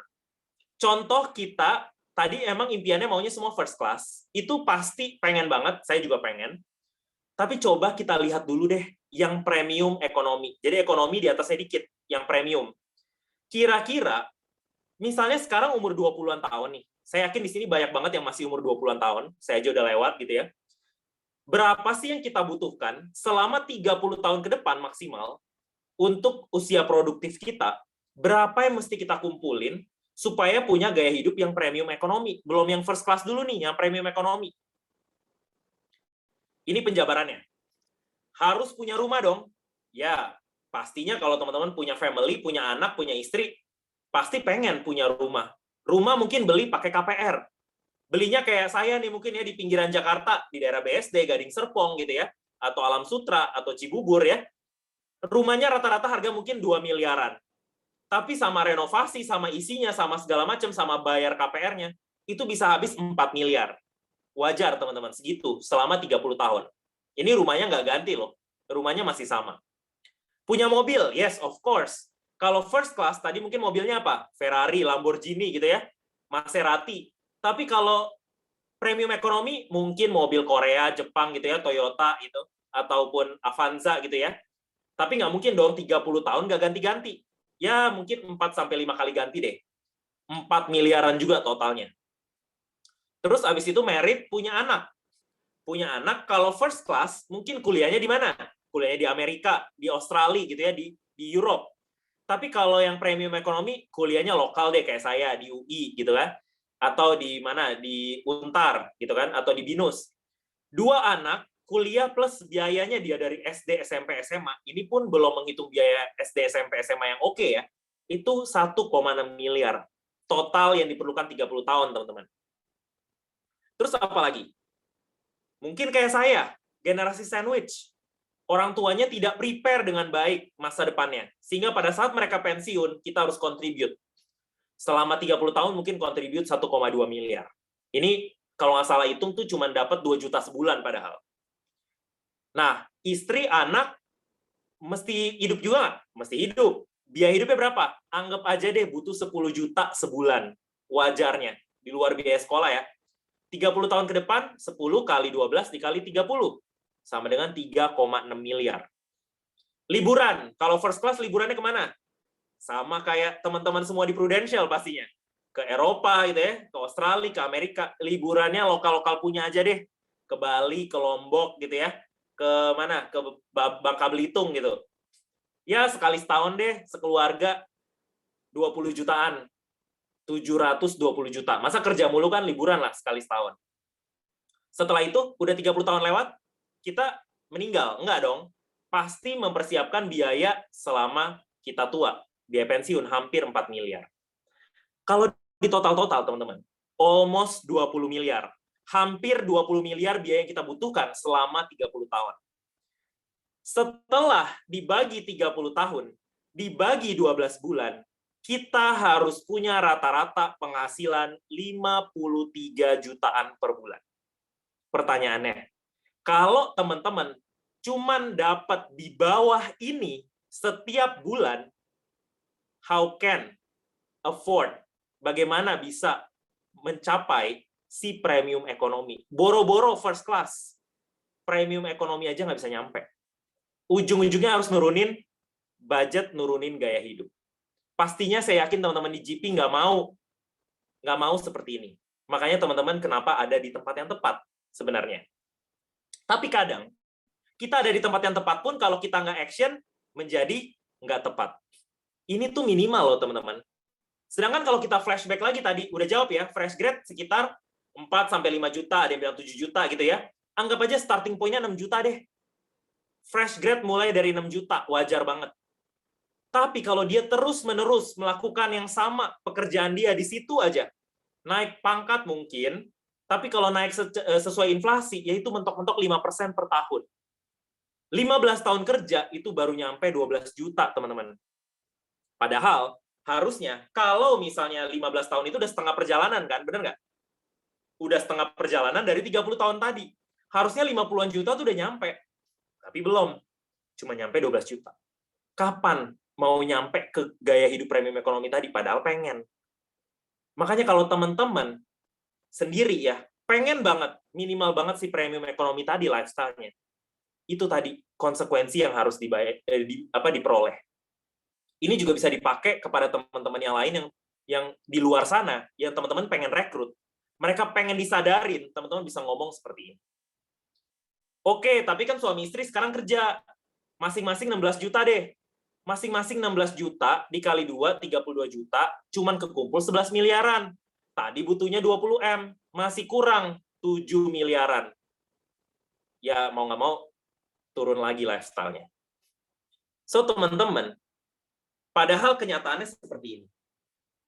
dalam hidup kita, itu cuma ada dua hal yang nggak bisa kita kendalikan. Tapi di tengah-tengahnya itu sebenarnya bisa. Yang nggak bisa kita kendalikan apa sih? Bagaimana kita terlahir? Di keluarga seperti apa kita terlahir? Di keluarga yang kaya kah? Di keluarga yang menengah? Di keluarga yang miskin? Kita nggak bisa atur. Bagaimana kita meninggal? Kapan kita meninggal? Seperti apa? Kita juga nggak bisa atur. So, bagaimana kita lahir? Itu birth, born, B ya. Bagaimana kita meninggal? Die, death. Itu di antara huruf B sama huruf D. Itu ada huruf C. Huruf C itu apa sih? Choice. Di antara sebelum kita meninggal dan saat kita lahir tadi, sepanjang hidup kita ini, kita punya yang namanya pilihan. Choice yang bisa kita pilih. Apakah kita mau jadi orang yang produktif, kita mau jadi orang yang tidak produktif, itu pilihan kita. Orang nggak produktif itu gimana sih? Orang nggak produktif ini seperti ini gambarannya. Ini saya cuma adopt materinya Tan Karhor aja ya. Yaitu seperti keledai yang disuruh muterin penggilingan dan ditutup matanya. Udah setiap hari dia taunya gitu doang, muter. Orang di luar sana banyak nggak seperti itu? Banyak. Taunya cuma bangun pagi, berangkat kerja, macet-macetan, empet-empetan di kereta gitu ya. Habis itu ya pulang pantat pegel-pegel gitu ya, pala pusing-pusing. Udah besokannya melakukan hal yang sama lagi nggak? Melakukan hal yang sama lagi. Ataupun kalau teman sudah ada di tempat yang tepat, itu ya teman-teman melakukan kebiasaan-kebiasaan yang sama seperti tadi itu sama aja. Itu namanya double B life, blinded and busy. Jadi cuma sibuk doang, tapi nggak produktif. Nah, kalau misalnya teman-teman sebenarnya punya pilihan, teman-teman punya pilihan untuk menjadi yang namanya orang elit. Orang elit tuh gimana sih? Ini katanya itu punya income setahun minimal segini. 800 juta. Ya agak relate sih. Makanya tadi kenapa saya ambilnya premium ekonomi, bukan ekonomi ya. Yang saya ambil adalah kelas premium ekonomi. Karena premium ekonomi tadi setelah dijumlah-jumlahin, minimal 50-an juta yang dibutuhkan per bulan. Nah, ini kalau 800 juta per tahun, artinya minimal-minimal banget income-nya 60-an juta dong. Ya kan? 60-an juta itu adalah minimal banget orang-orang masuk ke kategori elit. Tapi caranya masuk ke kategori elit itu ada yang bisa cepat, ada yang bisa lamban. Kalau teman-teman pilih cara nomor satu apa sih? Jadi profesional. Jadi profesional, jadi dokter, jadi desainer, jadi konsultan, jadi pengacara. Bisa nggak? Bisa nyampe ke income seperti itu tadi, tapi how long? Berapa lama? Berapa lama? Apakah bisa dalam waktu 3-4 tahun? Nggak bisa. Jadi dokter harus jadi dokter spesialis. Harus jadi dokter spesialis yang udah terkenal, yang udah banyak pasiennya. Pastinya juga income-nya semakin banyak, waktunya juga semakin nggak ada. Oke, jadi karyawan. Jadi karyawan, harus karyawannya seperti apa? Pastinya bukan karyawan biasa, harus jadi CEO, COO, CFO, karyawan-karyawan level atas. Kayak bos saya tadi. Tapi balik lagi bos saya aja tadi, experience-nya beda berapa? Beda 30-an tahun sama saya. That's why, ini udah sesuai banget. Kalau saya tadi baru masuk nih sebagai anak yang umur 21-22 tahun, umur gocap baru saya bisa sama kayak dia. Nggak mungkin saya tiba-tiba umur 30 jadi CEO di tempat saya. Nggak mungkin. Butuh waktu yang lama. Ya udah, bisnis deh. Banyak orang yang bilang gue bisnis sendiri. Tapi bisnis seperti apa dulu? Kalau bisnis yang dimaksud seperti bisnis pribadi ini, artinya dia yang bikin semuanya. Dia yang mulai dari nol. Sedangkan teman-teman pasti di sini udah berkali-kali dibilangin, apa sih yang bikin bisnis menjadi suatu bisnis? Yaitu yang namanya punya sistem. Kita mau create sendiri itu tetap aja butuh waktu yang lama. Kalau teman-teman yang harus jadi kasirnya, teman-teman harus juga jaga itu toko, teman-teman harusnya nongkrongin juga, tetap aja butuh waktu yang lama. Bakalan banyak duit nggak? Ya bakalan juga sih. Punya toko di Glodok, punya toko di Mangga 2, ya mungkin kalau sekarang agak menurun. Tapi ya at the end of the day, bakalan bisa juga punya income pastinya di atas 60 juta sebulan. Tapi kalau nggak ditungguin, apakah bisa berjalan? Nah, sedangkan pilihan yang terakhir adalah ada sebenarnya bisnis yang namanya bisnis profesional. Bisnis profesional itu maksudnya apa sih? Bisnis profesional ya bisnisnya berarti emang udah profesional, udah punya sistem. Tinggal kita belajar dan mau ikut arahan aja. Selama kita mau melakukan hal yang siap belajar mengikuti arahan ini, udah otomatis harusnya kita bakalan nyampe sesuai dengan arahannya. Arahannya tuh maksudnya seperti apa? Ya arahannya adalah di tahun tertentu itu digarantit kita bakalan dapat segitu hasilnya. Karena memang benar-benar kita mengikuti sistem yang sudah terbukti. Nah, balik lagi ini ke sistem tadi, teman-teman. Kenapa sebuah bisnis tuh dibilang profesional? Karena ya dia tuh punya sistem. Misalnya teman-teman mau punya restoran. Restorannya itu jualan namanya ayam goreng. Tapi teman-teman ayam gorengnya itu harus dibeli setiap pagi ke pasar. Tiba-tiba di pasar ayam potongnya lagi habis. Terus gimana dong? Punya nggak menu ayam goreng di hari itu? Bisa jadi nggak punya. Nah, itu yang namanya restorannya nggak profesional. Sedangkan kita yang namanya profesional harus punya sistem supplier yang baik gitu, yang oke. Nah, mau bikin seperti itu tuh butuh waktu, teman-teman. Kalau memang sudah ada sistem yang bisa membuat seperti itu, kenapa nggak lebih cepat? Sistem seperti apa sebenarnya bisa seperti itu? Sistem franchise pastinya. Sistem franchise itu udah terbukti. Adalah sistem yang terbukti berhasil, kita tinggal menduplikasi aja. Kenapa sistem franchise ini bisa terbukti berhasil? Karena nggak perlu trial and error, nggak perlu coba-coba. Kita nggak perlu cari-cari cara, kita udah tinggal ikutin aja caranya. Misalnya, saya contohin KFC, McD. Mereka udah dikasih tahu, nih yo, goreng kentang tuh sekian menit. Lu lewat dari itu, ya bakalan beda. Nih, caranya udah ikutin aja, prosedurnya SOP-nya begini. Seperti itu, teman-teman. Selama kita ikutin, udah pasti sukses. Perkembangannya bisa lebih cepat nggak? Yes, of course. Karena brand-nya sudah duluan ada ternama. Kayak tadi, KFC dan McD. Dan pastinya ada garansi sukses selama mau ikut sistem. Nah, permasalahannya, banyak orang tuh suka nggak bisa bedain. Nggak bisa bedain dalam franchise tuh gini. Saya bilang tadi, bisnis franchise bisnis yang oke.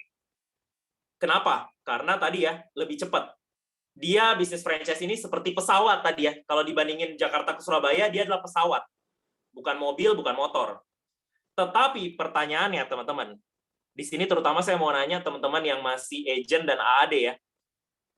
Sebenarnya bisnis disebut juga sebagai suatu bisnis karena dia punya yang namanya passive income. Passive income dari franchise itu sebenarnya adalah royalty. Royalty itu apa sih? Uang yang kita dapetin karena kita mengizinkan orang untuk pakai sistem kita.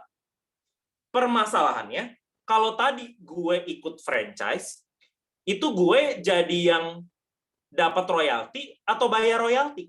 Nah, ini banyak yang kejebak, teman-teman. Banyak yang kejebaknya kenapa? Banyak yang kejebak mereka cuma berhenti menjadi seorang franchisee. Orang yang bayar royalti, tapi nggak dapat royalti. Kok bisa? Karena gini sebenarnya penjelasannya. Jadi di dunia ini tuh franchise itu memang ada dua sistem. Ada yang di sebelah kiri, dan ada yang di sebelah kanan ini. Yang kiri ini saya sebut merek aja deh contohnya. Misalnya kita mau punya Alfamart atau Indomart. Kita ambil franchise-nya. Kita bayar royalti ke pemiliknya Alfamart dan Indomart. Itu berarti kita jadi franchisee, ya. Terus si pemiliknya tadi ini yang punya sistem, kita bayar royalti. Tapi sebenarnya ada bentuk bisnis yang mana memang kita franchisee, tapi kita bisa jadi master franchise. Contoh, ini saya kasih contoh merek lain aja ya. Teman-teman suka nggak minum boba-bobaan? Saya sih lumayan suka ya. Ada yang namanya Sing Futang, R&D gitu ya merek-mereknya. Anggaplah Sing Futang yang saya tahu. Sing Futang ini brand dari Taiwan. Brand dari Taiwan, dia bisa masuk ke Indo karena ada master franchise yang bawa. Jadi master franchise ini dia franchisein si Sing Futang dari Taiwan. Terus dia buka di Indo. Nah, siapapun yang mau buka outlet Sing Futang di Indonesia, itu harus minta izin sama masternya ini. Padahal master ini juga bayar nggak ke Taiwan? Bayar juga. So, posisinya si master ini, dia tuh di tengah-tengah nih. Jadi dia bayar royalti ke Taiwan, tapi dia dapat royalti dari outlet yang buka di Indo. Nah, sebenarnya ternyata nanti at the end of this presentation, saya akan kasih tahu kepada teman-teman, bisnis kita itu ya bisnis master franchise sebenarnya. Di mana teman-teman akan menjadi master franchise ketika teman-teman tuh menjadi seorang AD. Terutama pastinya AD1 ke atas ya. Dengan teman-teman baru nyampe AAD atau bahkan cuma jadi agent doang, itu teman-teman baru jadi franchisee. Teman-teman belum menjadi master franchise. Teman-teman nggak akan mendapatkan keuntungan yang maksimal dan optimal dari bisnis ini. Tapi ya ini nggak perlu saya jelasin di luar sana, sebenarnya ini kalau lebih mau engage orang baru ya. Kalau mau engage orang baru, mereka pasti akan ngomong, biasanya kan butuh modal gitu kan, masalahnya segala macam. Ya sebenarnya yang namanya bisnis itu nggak harus butuh modal. Ini saya punya 2 cerita, ada bisnis sebenarnya di luar bisnis Prudential yang nggak butuh modal, yaitu seperti Tokopedia dan Instagram. Tapi saya mau kasih tahu kepada teman-teman, sebenarnya polanya mirip. Nanti di akhir saya akan kasih tahu. Kayak contohnya Tokopedia. Tokopedia dibangun sama siapa sih? William. William ini cuman anak biasa-biasa aja, bahkan dia harus jaga warnet buat menuhin biaya kuliahnya dia. Tapi dia bisa punya ide cemerlangnya apa sih? Waktu zaman itu jual beli lewat internet tuh belum seoke sekarang. Jadi gue bakal mau punya ide untuk bisa bikin jual beli internet tuh yang aman. Nah, kalau misalnya memang bisa seperti itu, ternyata dia presentasi nih. Dia presentasi ke 1, 2, 3, 4 orang gagal. Dia presentasi ke investor, dan investornya mau kasih dana ke dia. Akhirnya dia bisa dapetin modal nggak? Bisa. Itu juga yang dilakukan oleh pemilik Instagram.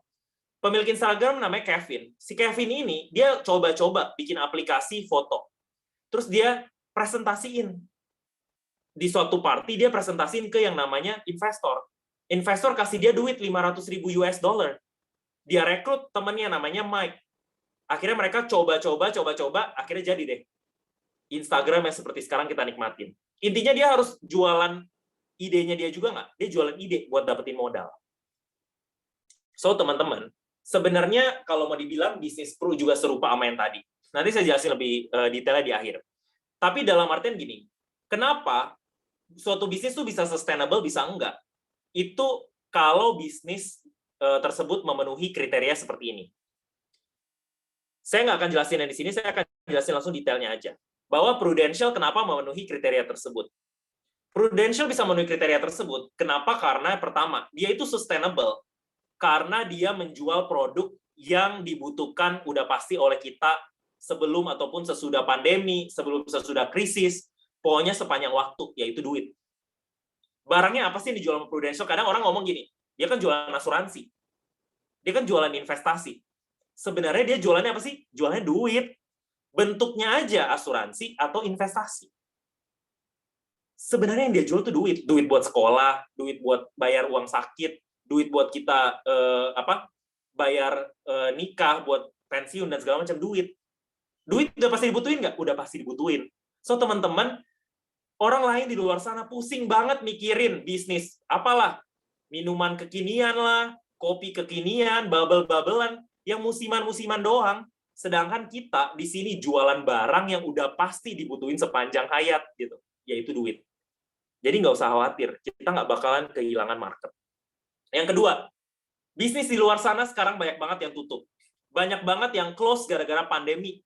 Tapi kita bisa tetap terus jalan. Kenapa? Karena kita bisa offline, bisa online. Sekarang kita online. Kalau lagi mau ketemu, mungkin orangnya butuh relasi yang seperti apa, kita bisa offline. Tapi bisa tetap jalan apapun kondisinya.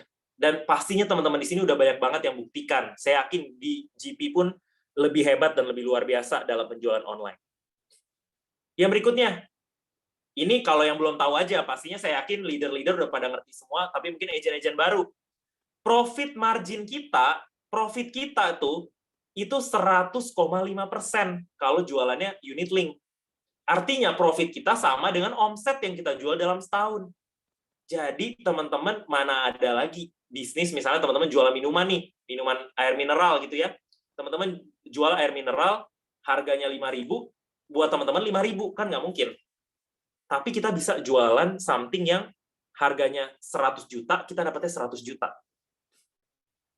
Yang berikutnya, udah pasti di luaran sana, penawaran MLM atau apapun yang lain-lain, semuanya tetap aja butuh setor modal, butuh beli barang. Di kita nggak ada kewajiban seperti itu. Apalagi OPEX, biaya operasional. Zaman sekarang semua udah pakai Proofforce, Pulse, udah semuanya online, hampir semuanya. Tinggal dikit aja, paling tinggal penarikan uang, tinggal klaim gitu ya. Sisanya hampir semuanya udah online. Bahkan teman-teman tuh sebenarnya kita punya kantor tuh cuman buat karyawan kita aja gitu, mereka melakukan administrasi. Tapi ada ke depannya apakah kita bakalan butuh banget nggak? Belum tentu. Nggak tahu apakah kita bisa ngumpul seperti sebelum-sebelumnya. Sekarang semuanya udah online, udah mobile. Yang berikutnya, nah ini, banyak nggak sadar bahwa bisnis modelnya Prudential itu sebenarnya sama persis kayak Netflix, kayak Spotify, kayak Zoom Premium, yaitu namanya subscription business model. Orang-orang berlangganan membayar premi kepada Prudential melalui kita yang selling, melalui kita yang sharing, itu kita mendapatkan namanya recurring income, income berulang otomatis. Teman-teman kalau misalnya langganan Netflix kan, teman-teman daftar nih di depan, habis itu kan dipotong tuh setiap bulan. Nah, si Netflix kan mendapatkan recurring income kan, sama kayak kita juga mendapatkan recurring income selama ya kalau PGB misalnya 5 tahun ke depan. Padahal transaksi jualannya sharingnya sekali. Udah pasti ini ya, saya nggak usah jelasin, ini lebih ke orang baru, dan pastinya kita well-known brand. Ini nggak usah saya jelasin tentang Pru, karena ini memang lebih ke kalau saya mau NBO orang. Nah, ini aja deh, nggak apa-apa. Saya mau sharing dikit. Saya mau bilang gini. Kepada teman-teman, sebenarnya kalau misalnya Pru tuh mau pakai modal, itu modal minimumnya itu sebenarnya 2M. Kok bisa 2M? 2M-nya gini. Kan sebenarnya kalau mau naik kelas jadi AAD, itu tuh tahun pertama 400 juta. Jadi teman-teman kalau misalnya punya duit 400 juta, beli aja polis 400 juta. Sendiri, gitu ya. Terus tahun kedua, kita sebagai AAD, mau naik ke AD, itu butuh 1,2 miliar. Tapi kan kita harus tetap setor juga dong si 400 juta tahun sebelumnya. Makanya tahun kedua butuh 1,6 M. Kalau dijumlahin, itu butuh 2 miliar. Mirip nggak sama kayak mau buka outlet Sing Futang tadi? Lumayan mirip sebenarnya. Butuh modalnya segitu, 2 miliaran. Tapi ingat teman-teman, di kita bahkan itu nggak perlu pakai uang kita sendiri. 2 miliar tadi, kita bisa leverage pakai yang namanya modal dari orang lain yang kita bantuin. Dengan cara yang dilakukan sama si William tadi. William tadi ngapain sih? William punya ide, punya solusi. Dia tahu nih ada problem di masyarakat, dia presentasiin ke investor, dia dapat modal. Kita sama nggak? Sama. Kita tahu ada masalah biaya sekolah, biaya sakit, biaya pensiun, kita tahu ada masalah itu. Kita udah punya konsep-konsepnya, kita udah belajar di agensi. Kita harus berani presentasiin ke masyarakat, masyarakat setorin premi, itulah modal kita sebenarnya. Jadi kadang orang suka mikir, bisnis kita ini nggak pakai modal, sebenarnya pakai, tapi modalnya nggak usah dari uang kita. Dari uang orang-orang yang kita bantuin, uang-uang investor tadi. Kayak gitu teman-teman. Jadi banyak orang tuh mungkin di sini nothing tulus mikirnya gitu ya, bisnis ini nggak pakai modal. Sebenarnya bisnis ini sama persis kayak Tokopedia tadi, kayak Instagram tadi. Tinggal kita ngerti aja masalah apa, kita kasih solusinya apa. Nah teman-teman pasti bisa belajar sendiri ini di training.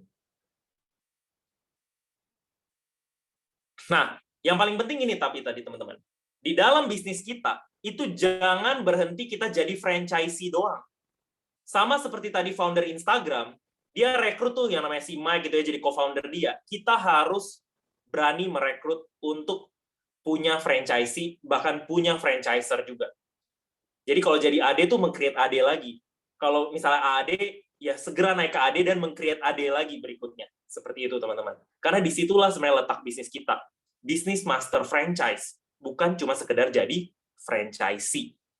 Kalau mau jadi franchisee mah teman-teman buka Alfamart aja.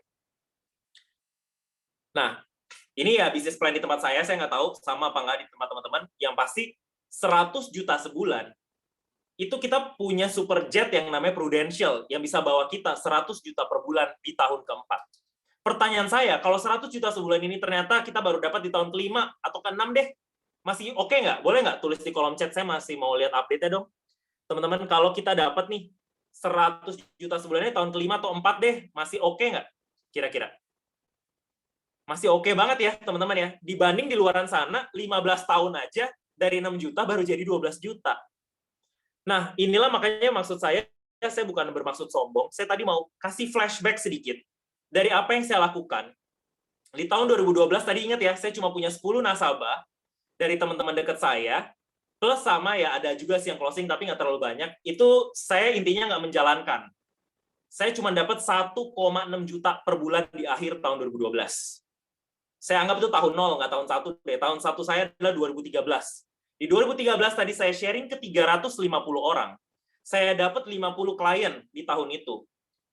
Saya waktu itu akhirnya bisa promosi jadi UM. 400-an juta API Group saya punya income sekitar 7,7 juta. Dan saya sudah memutuskan resign full time di November waktu itu. Saya janji sama mami saya, mau jadi 20-an juta ya per bulan di tahun 2014, tapi nggak nyampe. Akhirnya baru nyampe 13,8 juta, hampir 14 juta. Di tahun 2015, akhirnya baru saya bisa memenuhi janji tersebut ke mami saya. Bisa dapat 20-an juta per bulan. Ini masih jenjang yang lama ya, soalnya teman-teman ya, UM, SUM. Jadi belum yang baru. Tapi akhirnya, waktu itu, si lifestyle premium ekonomi tadi, 53 jutaan per bulan, itu bisa saya lewatin ketika saya bisa, waktu itu di akhir tahun 2016, promosi ke AD. Jadi, memang teman-teman, di sini tadi mungkin 50-an juta harusnya di tahun keberapa sih? Tahun ketiga ya. Tapi ya tahun keempat atau kelima kita dapetin masih oke lah. Yang pasti nggak akan selama dengan kita ngerjain hal lain di luar sana. Karena kendaraannya udah tepat. Tinggal teman-teman tuh tekan gasnya aja apa enggak. Dan puji Tuhan sebelum saya umur 30 tahun, di tahun 2019 tepatnya, saya bisa juga loh lewatin dalam sebulan itu CPS akhirnya pertama kali. Waktu itu di atas 100 jutaan sebulan, dan itu bisa dapetin terus seperti itu. Setelah tahun 2019. Ya memang terjadi pandemi setelah tahun itu, tapi saya mencoba untuk membuktikan lagi, bisa tetap promosiin leader, bisa tetap juga di Billionaire Club di tahun 2020. Dan yang pasti teman-teman, kita di sini dapat reward yang luar biasa dari Prudential. Teman-teman tinggal nikmatin aja. Kalau udah, ya saya yakin di sini juga ada banyak banget yang dapat bahkan PCC gitu ya, nggak cuma Star Club. Udah kangen banget lah sebenarnya. Kita pengen banget sebenarnya tahun depan tuh bisa sama-sama jalan-jalan ke London dan Edinburgh. Nggak cuma dapat duitnya doang gitu ya. Nah, teman-teman, di sini kesimpulannya saya mau kasih tahu adalah ini tadi. Intinya sama kayak keberhasilan Instagram, kita juga mirip. Si Kevin, founder dari Instagram, dia harus sama-sama belajar pada saat awal. Dia belajar ngoding, kita belajar sistem kita. Dia harus presentasi sama investor nggak? Harus ketemu investor nggak buat dapat modal? Harus, kita juga harus. Kita juga harus bantu kasih solusi ke orang-orang supaya kita bisa dapat ibaratnya modalnya itu tadi. Terus si Kevin tadi harus ngerekrut nggak? Dia juga harus ngerekrut co-founder, si Mike, co-foundernya. Kita juga harus rekrut partner bisnis kita kalau mau berhasil. Bedanya cuma di langkah 4. Di langkah 4, dia tuh perlu trial and error, teman-teman.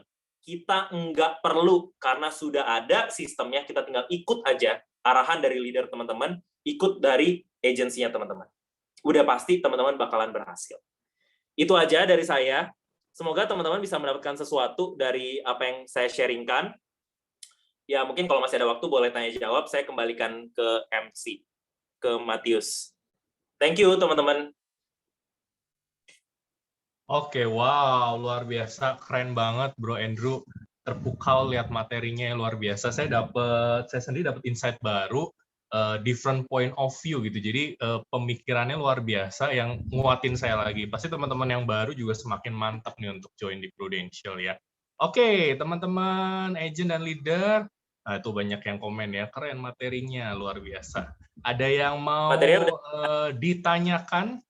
Luar biasa ya, materi dari seorang cum laude UI. Wah.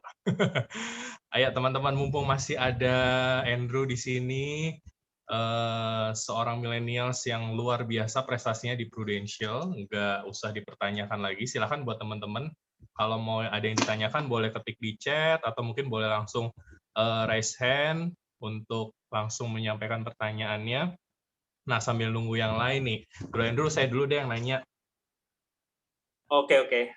Ini kan udah tinggal berapa ya? Udah di hampir akhir Agustus ya, tinggal sebentar lagi kita mau tutup tahun nih. Kira-kira, apalagi kan kemarin kita masih dalam PPKM ya, meskipun ini sudah mulai menurun ya. Ada ini nggak sih mungkin tips yang bisa disampaikan, apa sih yang bisa dilakukan di kondisi sekarang nih, biar tetap bisa tetap produktif, tetap bisa kejar goalnya kita sampai akhir tahun? Oke, thank you Matius ya tadi pertanyaannya. Jadi saya mau share aja dulu kepada teman-teman. Ya, kebetulan saya sendiri tuh udah pernah kena COVID itu di tahun 2020. Di bulan November tepatnya. Tapi teman-teman percaya nggak? Waktu saya kena COVID, waktu saya isoman, selama 1 bulan, itu bulan tertinggi API pribadi dan direct unit saya di tahun 2020. November tepatnya. Jadi selama justru saya di kamar, saya justru sangat-sangat produktif waktu itu. Kita bisa bikin janji sama orang. Karena balik lagi, gimana sih teman-teman? Ya balik lagi adalah ke masalah goal sih. Pertama mungkin ya balik lagi goal lagi ya kata orang-orang. Ya memang udah nggak ada lain dan nggak ada bukan goal. Teman-teman harus memikirkan gitu seberapa penting goalnya teman-teman. Ya balik lagi pertama apakah udah punya goal dulu sih. Goalnya tuh punya dulu apa enggak? Wah, gue aja nggak tahu goal gue apa. Silakan diskusikan ke direct leader masing-masing untuk menemukan apa yang menjadi goalnya teman-teman. Bukan jadi goalnya leader teman-teman ya. Goal teman-teman tuh apa? Ketika kita sudah punya goal, pasti kita bakalan mau lakuin apapun untuk goal kita itu terjadi. Kayak waktu itu, saya ingat banget, di tahun 2019. Jadi gini, sebenarnya ketika setiap tahun pencapaian yang saya dapatkan, itu saya selalu punya value terhadap goal saya. Tapi saya mungkin mau cerita sedikit yang tahun 2019 deh, yang agak lebih baru. Jadi waktu tahun 2019 itu, saya ingat banget mungkin karena saking udah agak zona nyaman juga ya, itu saya kerjaannya di tahun 2019 itu tadi menjalankan hobi saya, jalan-jalan tiap bulan. Jadi itu udah pergi Star Club, habis itu saya pergi lagi ke negara mana, pergi lagi, pokoknya setiap bulan saya pergi. Sampai suatu saat, waktu itu ada salah satu leader di kantor saya sampai nanya, lu kemana aja, kok lu ini kayak jarang banget ya sekarang di kantor. Oh iya, saya jalan-jalan mulu, Ci, gini. Terus saya jadi ingat, wah, teman-teman saya yang lain yang biasa jalan-jalan udah dapat semua Star Club-nya. Tinggal saya doang nih yang belum di bulan November waktu itu. Nah, karena saya tuh segitu kuatnya, saya tuh harus pokoknya di tahun itu tuh punya prestasi. Akhirnya saya mencoba bikin janji sama hampir semua klien-klien lama saya, dan juga saya coba juga ke klien baru, tapi kebanyakan ke klien lama, untuk tetap bisa ketemu. Pokoknya bagaimana caranya di tahun 2019 akhir itu saya harus nyampe. Dan akhirnya saya ngapain ya? Saya seperti agen baru lagi. Saya presentasi setiap hari ke orang-orang. Apa bedanya dengan sekarang? Sama sebenarnya teman-teman. Teman-teman juga bisa melakukan yang sama. Malah lebih enak. Kenapa? Karena semuanya bisa via online. Habis ngomong di GP ini aja, saya udah punya janji sama nasabah saya di Kelapa Gading. Lewat online juga. Saya mau Zoom sama mereka habis ini. Jadi, kita tuh udah enak banget sebenarnya sekarang, teman-teman. Yang mau ngomongin namanya tinggal action itu bagaimana, actionnya gampang. Tinggal bikin janji via online. Setiap hari. Cuman itu akan kita lakukan kalau memang goal kita tuh benar-benar berharga. Kalau memang goalnya kita tuh benar-benar kita yang pengen, apa yang kita pengenin. Pengen nggak sih teman-teman tadi naik kelas jadi AAD, naik kelas jadi AD? Pengen. Makanya tadi saya coba bantu ya kasih gambarannya. Tapi pengennya tuh sampai segimana pengen, itu balik lagi ke diri teman-teman. Itu teman-teman sendiri yang menentukan. Ketika teman-teman yang benar-benar pengen banget, pasti akan dilakukan konsekuensinya. Pasti mau bayar harga. Itu aja sih paling tipsnya. Oke, jadi balik lagi ke why-nya ya, seberapa Yes. gede sih kita mau capai ya, apa yang jadi goal-nya kita. Sip, keren, thank you. Nah, ada lagi nih pertanyaan di chat, saya bantu baca dari Fanny. Mas Andrew, bisa nemu 350 orang itu lewat apa? Tahap pendekatannya gimana? Itu tahun 2013 ya, waktu saya jadi agen.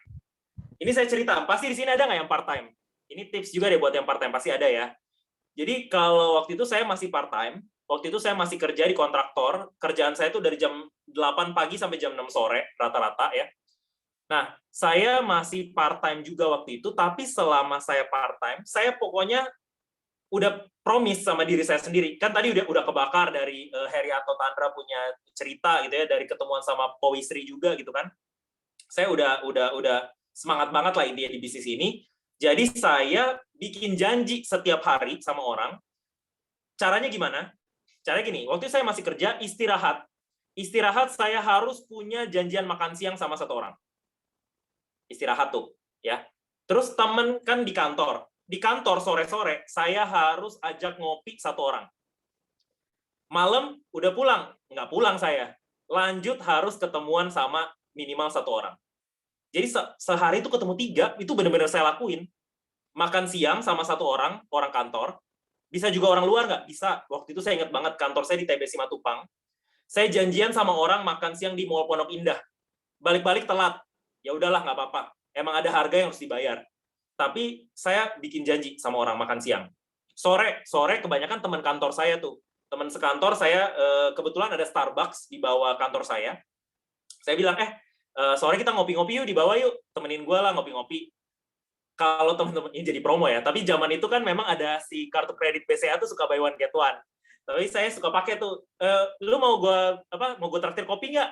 Saya bilang aja gitu, saya punya kartu kreditnya kan, ya udah saya bayar satu kopi kan dapat 2. Udah, habis itu saya apain? Ya saya prospek, kayak gitu.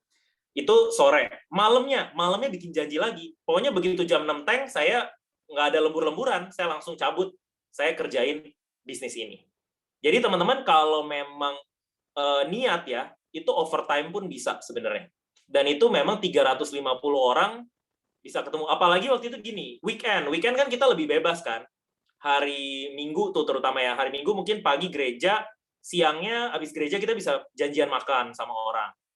Ya kalau zaman sekarang PPKM gimana? Kalau PPKM ya sama, bedanya tuh cuman janjiannya pakai Zoom, pakai WhatsApp gitu, pakai video call.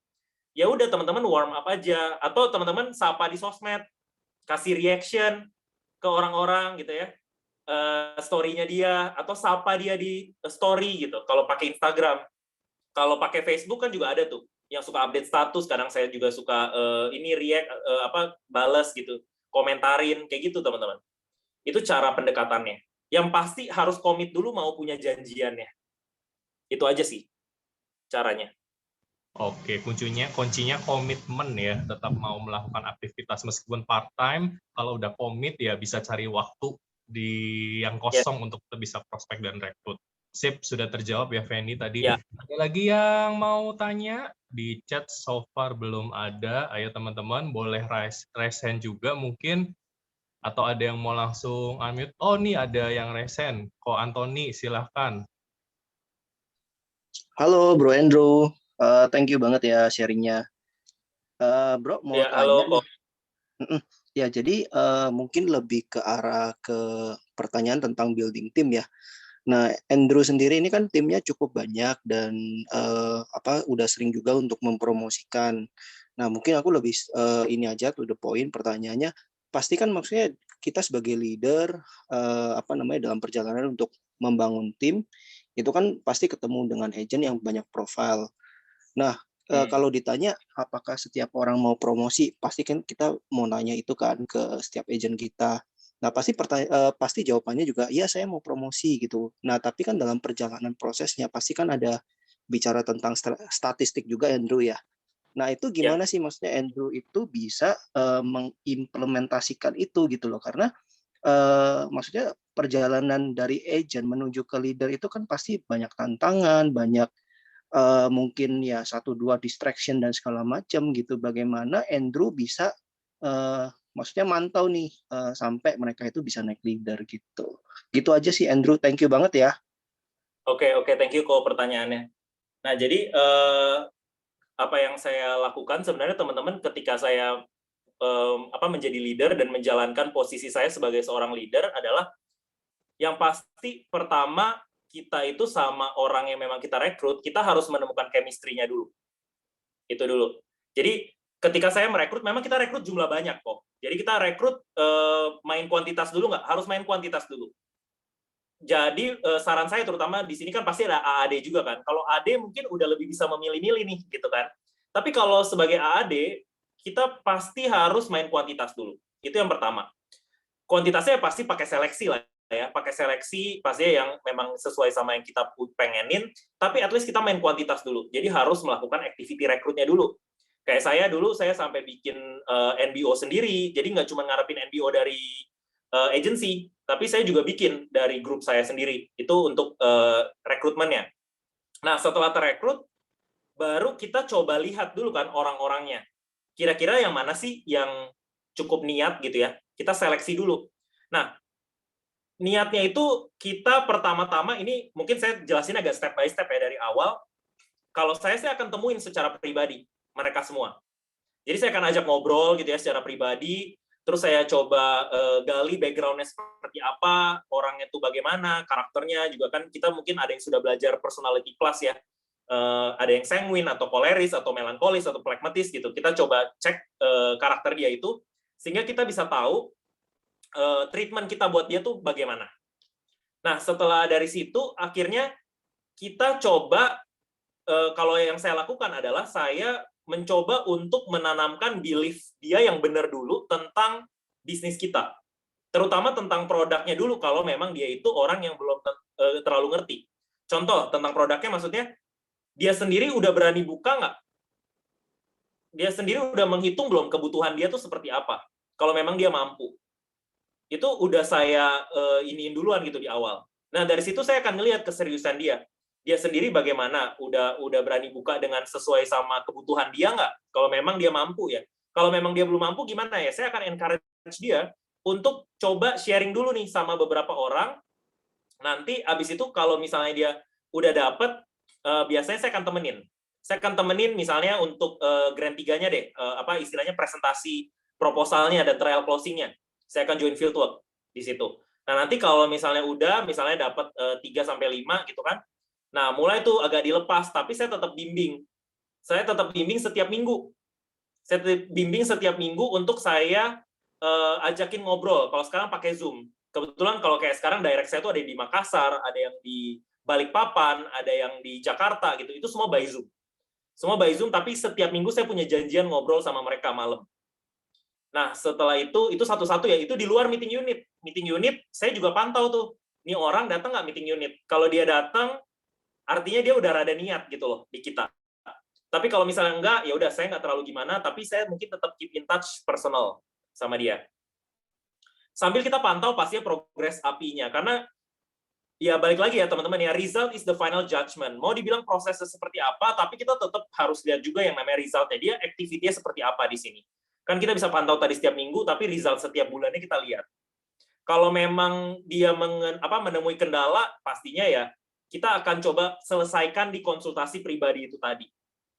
Makanya sebagai leader, pasti kita harus mau meluangkan waktu dulu untuk mau bertemu dengan agent yang kita iniin satu-satu. Tapi agent gue banyak banget nih, ada sekian puluh. Masa semuanya harus gue iniin? Ya itulah teman-teman, makanya punya wadah namanya meeting unit.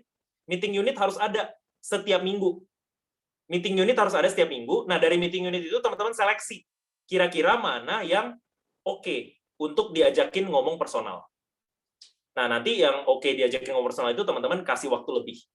Nah, seperti itu sih. Saya cuma bimbing dari situ aja sampai akhirnya kita pantau terus dari segi progres API-nya baik dari dia maupun grupnya untuk sampai biar bisa dia naik kelas. Paling kalau saya seperti itu sih caranya setiap tahun. Oke, menjawab. Oke, thank you Bro Andrew. Thank you. Cukup menjawab. Oke, ini masih ada yang resen juga, ada Retas, silahkan, boleh menanyakan langsung.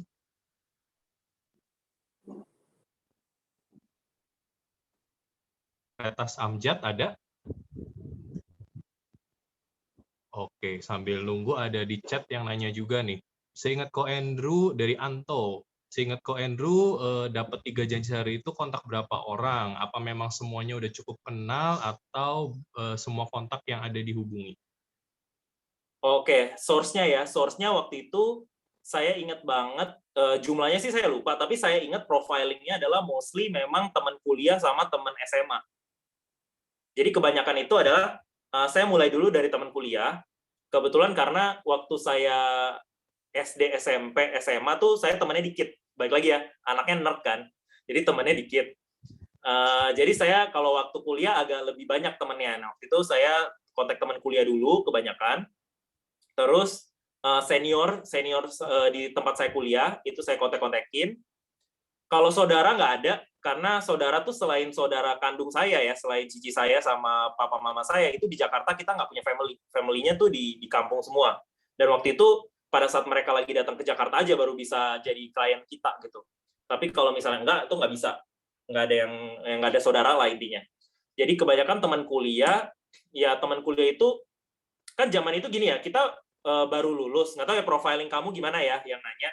Tapi kalau saya kan waktu itu gini, baru lulus udah dapat kerjaan. Ya kita ngajakin temen, ibaratnya ketemuan, pasti dia oke lah gitu. Kayak misalnya, lu kerja di daerah Sudirman sini ya ternyata ya, gue ntar mau ke mall ini loh gitu. Abis ini gue mampir ya ke tempat lu ya. Gitu aja saya bikin janjinya. Tapi sebelumnya, oh ya ini tipsnya ya, sebelumnya saya udah kepoin dulu. Saya udah kepoin dulu dia profilnya seperti apa. Misalnya dia kerjanya di daerah mana, Sudirman misalnya, atau di Tamrin, atau di mana, saya udah kepoin dulu.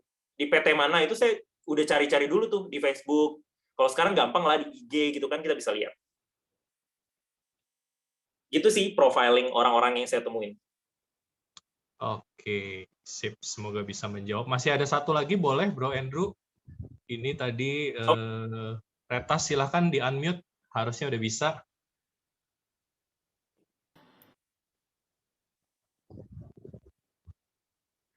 Retas Amjad, sudah bisa di-unmute.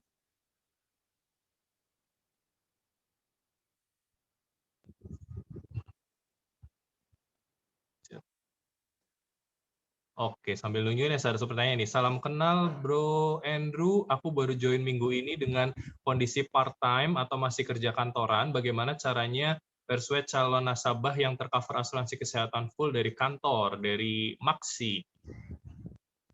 Oke, Maksi, thank you pertanyaannya. Nah, nanti mungkin boleh konsul lagi ke leadernya ya, tapi kalau saran dari saya, sebenarnya kita itu banyak loh yang bisa kita jual, nggak cuma asuransi kesehatan. Kayak contoh, ada orang yang udah tercover BPJS atau asuransi kesehatan nih dari kantor, dan dia memang nggak mau lagi nambah. Nggak mungkin dong kita paksa buat beli asuransi kesehatan lagi.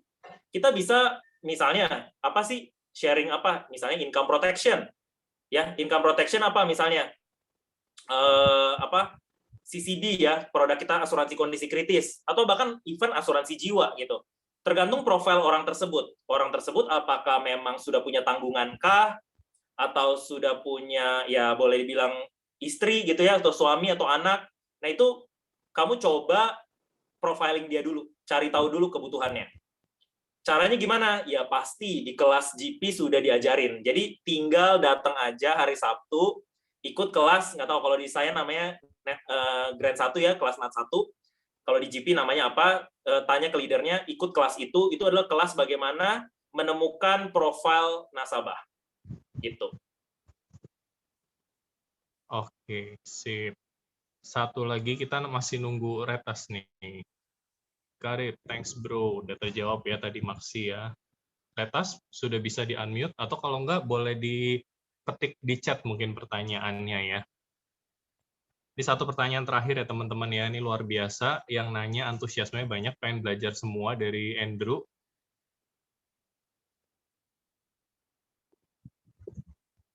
Retas, masih ada Retas?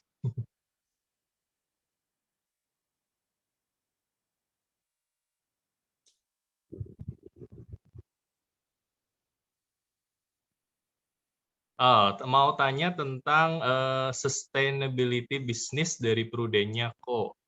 Karena kalau sebagai nasabah kita masih kayaknya panjang nih ya pertanyaannya, makanya tadi raise hand ya. Ini satu pertanyaan terakhir ya teman-teman ya. Setelah itu kita akan akhiri. Kalau saya sebagai nasabah, kita berpikir, wah banyak juga ya komisi-komisi untuk agent-agentnya. Jadi polis dan investasi saya diputar seperti apa ya? Oke, Retas ya. Itu pertanyaannya. Oke. Ya, mungkin Retas, oh belum selesai ya. Oh masih ketik ya. Sip. Nah, mungkin Retas boleh ikut lagi kelas tentang produk ya di GP pastinya ada. Di mana di situ pasti akan dijelaskan tuh mengenai yang namanya biaya akuisisi, mengenai yang namanya biaya asuransi, mengenai struktur bagaimana premi nasabah tuh masuk ke Prudential tuh pembagiannya seperti apa. Nah, kebetulan kalau saya juga orang yang lumayan kepo ya. Jadi dari dulu tuh gini, saya punya prinsip soalnya gini. Kita itu harus, jadi gini deh, kalau saya dulu kuliah, saya tuh mau kerja sama kelompok sama orang yang paling pintar. Pasti gitu, saya nggak mau tuh kerja sama yang biasa-biasa aja, saya pengen sama yang paling pintar. Ya kenapa? Ya pasti ada keuntungan yang bisa saya dapatkan. Sama ketika kita, baik sebagai nasabah atau sebagai agent, pasti kita mau kerjasama sama perusahaan yang terbaik. Makanya waktu saya di bisnis ini, itu saya udah buka laporan keuangannya Prudential, tuh saya udah baca. Kalau misalnya Retas nggak ngerti cara bacanya gimana, boleh ajak leadernya bantuin untuk jelasin seberapa besar asetnya Prudential, seberapa besar premi yang masuk ke Prudential, seberapa besar profitnya, seberapa besar klaim yang dibayarkan, seberapa besar komisi yang dibayarin ke agent. Nah, itu udah ada laporannya, jelas teraudit, dan kalau mau lihat bagaimana pembagiannya, itu juga bisa ikut pastinya kelas yang menjelaskan tadi tuh, berapa biaya akuisisi, berapa yang masuk investasi, dan sebagainya. Itu Retas bisa pelajarin di situ. Nanti pasti akan kebuka tuh pikirannya bahwa, oh ternyata segini, kayak gini loh pembagiannya. Jadi memang itu tuh semua hal yang wajar dan bahkan luar biasa gitu buat Prudential dan nasabah dan agent. Gitu paling singkatnya. Sip, Pak Tony bisa ngobrol lebih lanjut sama leadernya Retas ya.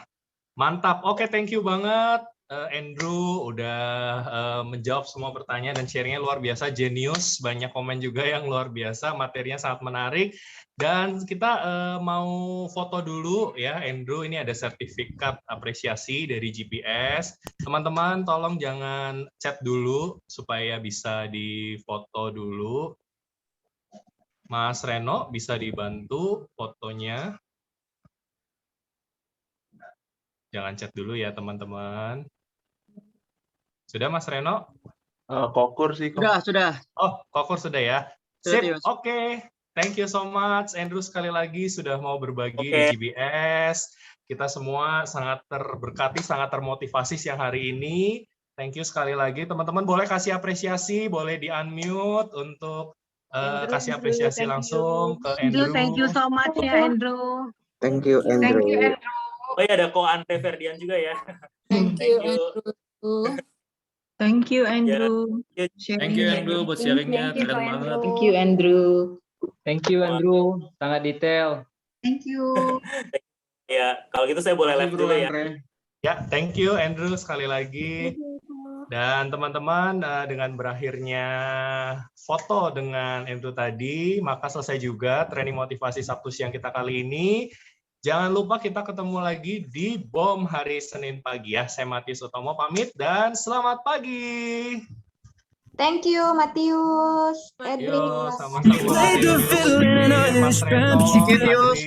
An Englishman kissed her on the neck and then I took her by the hands and baby I just wanna dance. I met her on Grafton Street right outside of the bar. She shared a cigarette with me while her brother played the guitar. She asked me what does it mean, the Gaelic ink on your arm. Said it was one of my friend's songs. Do you want to drink on? She took Jamie as a chaser, Jack for the fun. She got Arthur on the table with Johnny riding a shotgun.